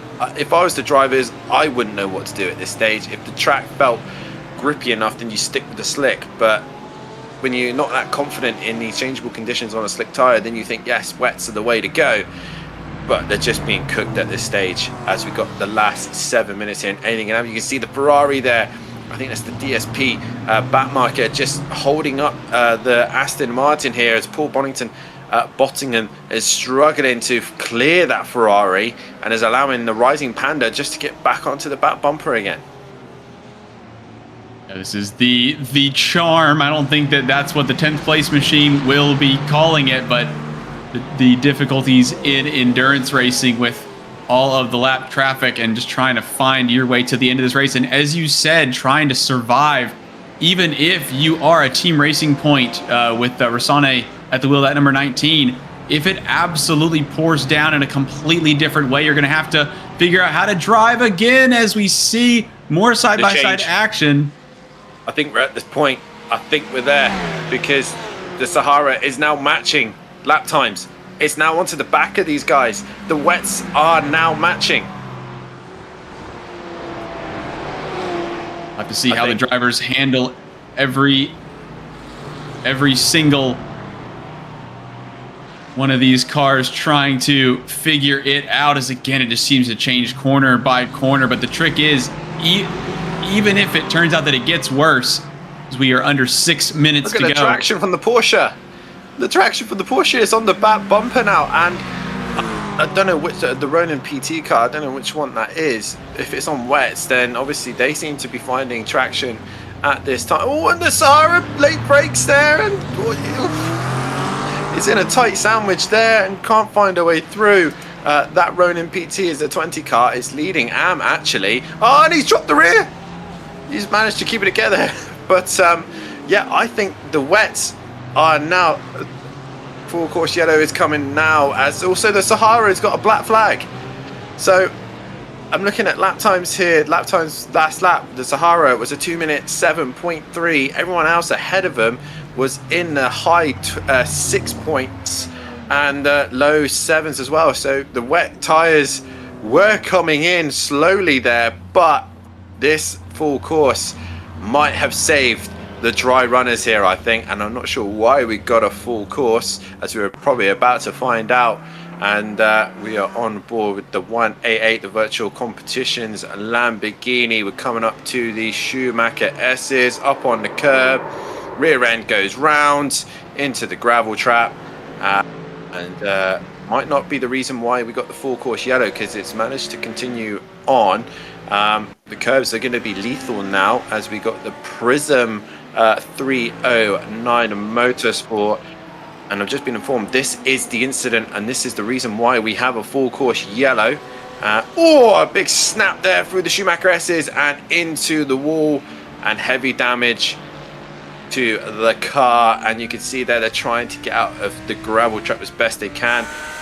And I think, once again, James, just a touch of the curb is all it takes, and around they go. You can see there, onto the gravel, and around it goes, snap, bang, into the wall. 3 hours worth of racing gone within a second. Yeah, that's exactly what can happen, as we are seeing.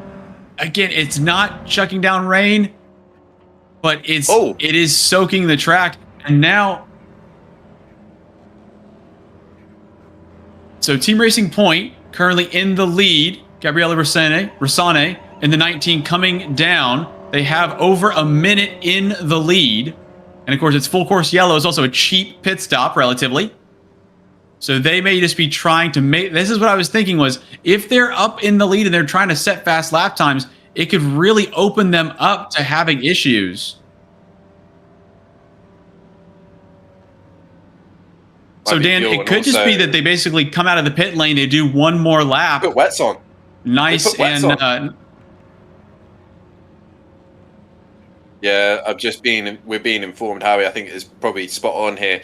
You're leading the race. If the race does go green, it just takes one silly mistake, one silly touch of the curb and around and in the wall, you're done. So this is just securing that win, isn't it? They've got that minute gap. Come in, put some wets on. When it goes green, you're safe, aren't you? So Bravo Snow, nowhere to be seen. Everyone else on the slicks, you know, it's just, you know, you've gone to Vegas, you've gone and put your bets on the red, and you're just making sure that we're about to go racing once again. The full course is going to end. They're on the wet tire. They've got to survive one lap. Everyone else is still on the slicks. Where's Bravo Snow? Nowhere to be seen. And we might be going to 2 laps. We might see another lap, though. Although the overlay says final lap, we may push into another one depending on what happens. But we are racing and underway once again, and the spray is a lot heavier, James. The rain is here. The rain is now causing problems. I'm staring at that 55 Pax Motorsport. How do they get into turn 1? We've seen a bit of issues. Look at that go deep. I thought that they were going to have a bit of trouble, going to come back onto the circuit and properly leave, but that speed, the grip has properly left that 55, as we are seeing all sorts of pandemonium up and down the field. A little bit of connection issues for good measure for the 55. So Team Racing Point up at the lead. Bravo Snow in third. Delta Racing looks like they're in. Douglas Souza behind the wheel at 12. Then Vin Motorsport, DCS Racing Blue, Belch Competitions, 189 and 188, 6th and 7th. Fisher Motorsport, Paul Botting Motorsport, and then this battle here for 10th overall, Rising Panda, 3rd Pro Am. And as you said, probably not wanting to risk it. This is absolutely the definition of risk. It is, especially with a car that's bouncing over the shot, and now they're going wheel to wheel with 2 pro cars that are probably scrapping out for the final few positions here, and they're into heavy braking zones, into wet conditions. They've all gone deep, but the thing is, the closest wet runner at the moment is the Team Racing Point Red, but they're nowhere to be seen currently at the minute. There they are, they're in the foreground, and these guys are all fighting their way through the Schumacher S's, and they just try and survive these wet conditions as we look to the Racing Point car coming to the line here. We don't know if it's the final lap. I think we're going Timer shows on 20 to... seconds on the timer, so I think we're going to get one more soaking wet lap. We are indeed, and this could be the worst time. The Delta Racing team, the number 12, they've come in and put a wet tyre on. Currently at the minute, the car that's made the most moves and the most position is the DCS Racing Blue. They've made 12 positions in this race. They've come all the way up to 5th place, but the Rising Panda, can they survive? Can they hold on? As you can see, Pax are struggling and they're round. That's the single mistake, and then Rising Panda going up the inside into the final corner. Pax tries to get going, but the Rising Panda makes a move on the fellow Aston Martin. But look behind them. There's the Team Racing Point Red. They're on wets, and they're hunting them down. We are now doing 2-minute 19s, those guys did. Obviously, I think that's from the green. But the Team Racing Point car, 2-minute 8. The wets are the tyre to be on.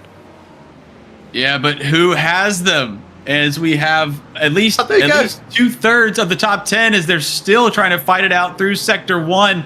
Lamborghini right up on the back bumper. Wets versus dries. That 10 spots they've made up for Paul Botting might turn into 9. As up into 9th place for Team Racing Point Red.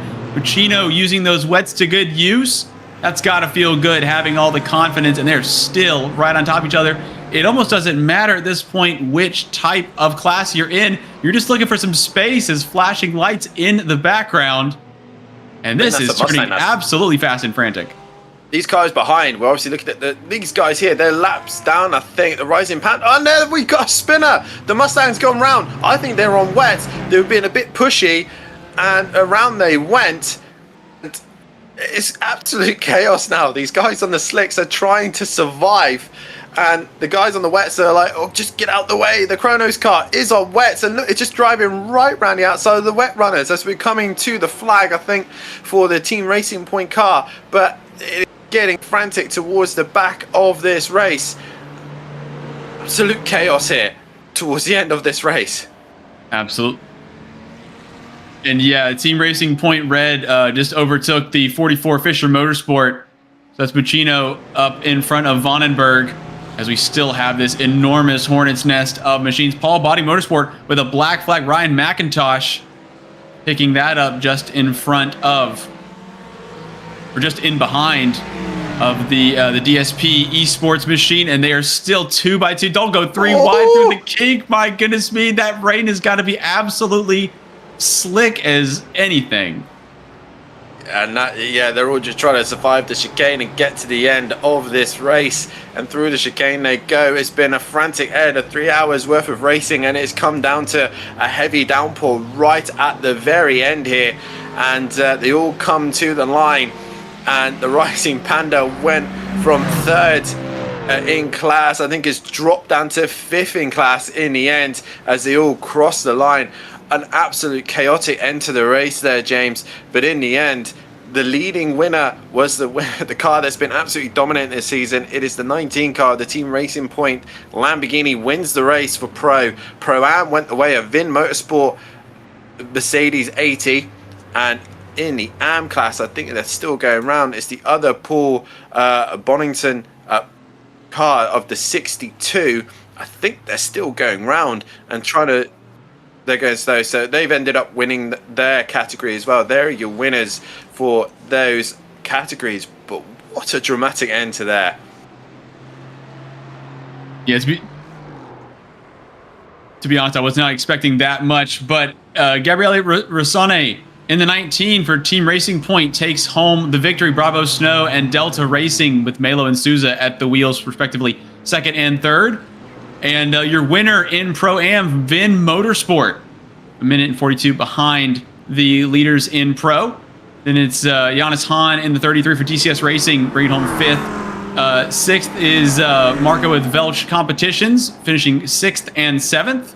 Eighth, Team Racing Point, 1 lap back. Jonas Vandenberg coming home with the 44 in 9th for Fisher Motorsport. Chrono Sim Sport with Enzo de Moraes Billet in 10th. Further on back, we have got the rest of the field, which is Team Racing Point number 19. Apologies, the Sahara GT with Labe at the wheel, finishing 11th. DSP Esport Racing, 12th. Rising Panda coming home 13th, 5th after being 3rd in class. Paul Botting Motorsport coming home 14th. Pack Sim Sport 55 coming home 15th. 16th is Project 91 Racing Team, the 191. 17th is DSP Esport Racing Team. 18th is Rusty Spatulas. 19th is Nearly On Pace. Rising Panda number 47 finishing 20th. 21st goes the way of Impact Sim Sport. 22nd goes to Paul Botting Motorsport number 62. The 64 of Ronan PT finishes 23rd. Turn 1, the 101 finishes 24th. 25th is Team Racing Point. 26th, the 967 iRacing Team. The 84 of Fisher Motorsport finishing 27th. 28th is Delta Racing number 4. The 35 of Simmet Esports finishing 29th. 30th is Just for Speed, the 127. And the rest of the runners here, we have Flight Level Racing 747, the 48 of Ronan PT, the 96 of DSP Esport Racing Team, the 32 and 31 of Delta Racing finishing line astern. Rob Johnson in the Andromeda Racing Machine finishing 36 for the 888. Russell Esports in 37th, 38th DSP Esport Racing Team, number 69, the 119 Bernico Racing Team finishing in 39th, 40th. For Prism Motorsport, 5 laps back. And bringing up the tail end of the field, 20 laps back, was the Project 91 machine, finishing in 41st. Well, what a crazy finish. I honestly had no clue the rain was going to be coming in that hard. Obviously, we always try to tease a bit of rain in there if it is possible, but the possibility turned out to be an inevitability. And so was the lead for the pro class. It was indeed, and Nürburgring never disappoints. It definitely brought an interesting end to this event. The rain came, and like Benjamin Fisher said, it's something that tends to happen around here, and the rain does come and cause a little bit of chaos, but that's the fun of it. But once again, Lamborghini on top with the Team Racing Point team, absolutely dominating that one, and only 5 cars ended up on the lead lap, which was interesting to see. But nonetheless, though, James, it's been a fantastic afternoon's worth of racing. The final round of the championship will be in October, and we head to Portimao for the final round. And what I like to call the European roller coaster. It's an absolute nutcase of a circuit that's next on the calendar and the final round of this fantastic championship. But Nürburgring has definitely delivered towards the end of this one.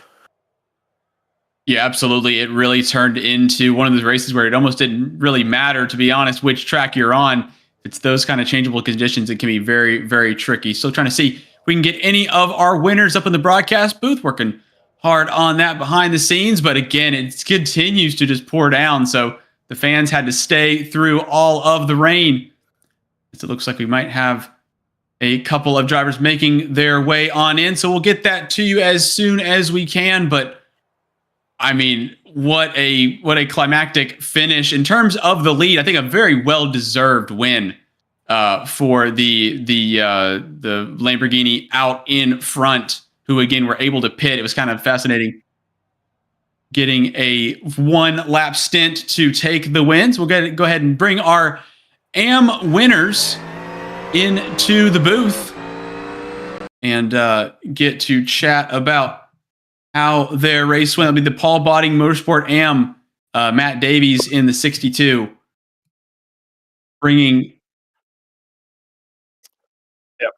Yeah. Hello. So Dan and Matt Yes. up here in the broadcast booth. How was that run for you here at the Nürburgring? Stressful in those last few laps. If I'm not going to lie. Yeah, we sort of were chilling towards the back. The Aston didn't really have the pace, to be honest, in the dry. and we sort of fuel saved our way to a point at which we could get ourselves to the end on as sort of few stops as possible at the early point of the race. And then when we saw the rain was coming, we fuel saved a little bit longer to be able to sort of jump straight away if the wets were going to be required. But the rain intensity just didn't really pick up. And we could see sort of around us we were gaining 5-6 seconds a lap, and I was like, well, I'm happy. So we just sort of kept going, and we thought we'd lost it. I kept having Connor in my ear, sort of listing off 5, 6, 7 laps or seconds a lap as we were catching P1. But yeah, the last full course yellow really sort of threw it. And we thought we weren't going to get there, but sort of last lap, and there was an opportunity at the hairpin, so I just sort of had to throw it down the inside and hope for the best. Well, 4.5 seconds after 3 hours of racing with the rain coming through late. Pretty impressive stuff. 22nd overall for Paul Botting. Anybody you'd like to shout out or thank? Connor, it was his idea for entering this race. We started from the pit lane as well, which made it even more entertaining. So yeah, thank you for the opportunity, and it was quite enjoyable. Might do it again. Well, thank you both for joining us up here in the broadcast booth, and congratulations on taking home P1 in the AM class. Thank you. That was Paul. Yeah. Botting Motorsport. Hello. And now we have the Vin Motorsport number 80 coming home P1 in Pro Am, and Dan caught up with them. Yeah, obviously a dramatic end for you guys at that race, and obviously the rain coming in. How nervous were you guys towards the end of that race with the rain coming? Yeah, well, to be honest, the rain was our lifesaver, because that focus yellow right before at the start of the rain / before the rain, it was basically, we thought it got rid of our chances for the win, but in the end, some people put it for the wets in front of us, and that's why we were able to bring it home on very sketchy dry tires in the wet.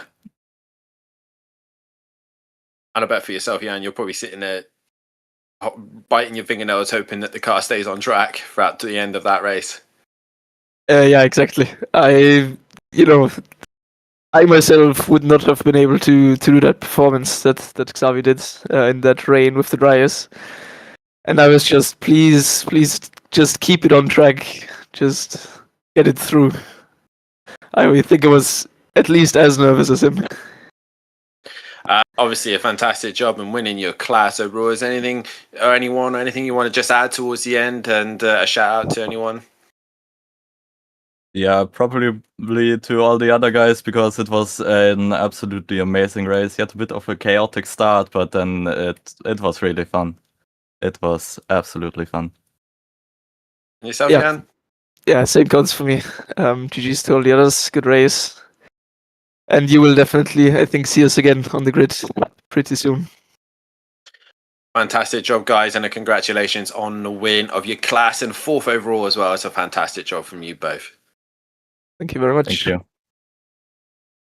We have our Pro-Am winner now, and all we have now is left over is our winner overall, and I believe team owner of the team Racing Point, and I'll pass it back over to James to talk to our pro winner. Hello, good evening. Hello. Well, congratulations on taking the overall win by 1 minute and 17 seconds in a very, very soaking wet Nürburgring right at the death. How nervous were you with the fact that you had such a large lead so early on in the last stint, and yet the rain started to come down? Were you guys ever thinking about trying to jump to a plan B or C, or was it basically just running the most efficient race to the end? Actually, I was fighting with our driver, the Gabriele Rosone. He wanted to stay out.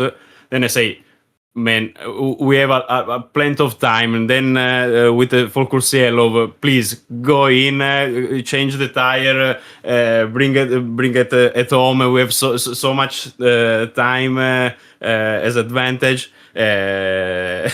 So we were not so nervous, so to say, but I had to fight with our driver. We tried something special with the other team, the number 16. We tried to put him on wet tire earlier, but yeah, we had an advantage just the last two laps. But yeah, it's gone. I think we were doing some calculation. I don't know, but I think that we just won the championship with number 19. Well, we'll definitely need to have a look. You guys have been very, very dominant throughout the season, and another very dominant performance here at the Nürburgring. Anybody you'd like to shout out or thank? Yeah, now we are looking to the last race. Obviously, we will try to put the number 16 on the second place and then secure it, and then let's see for the next time. Yeah, definitely. Well, again, congratulations on the overall win at a rain-soaked Nürburgring. Thank you very much. Ciao a tutti. Well, Dan, that just leaves you and me. And I cannot believe how that race ended. Final thoughts on this 3-hour event? I like the Nürburgring. I like the weather. Yeah, it's been a fantastic event. Maybe your number 1 German track? Number 2. It's gone to 2. Osterschleifen is still the best.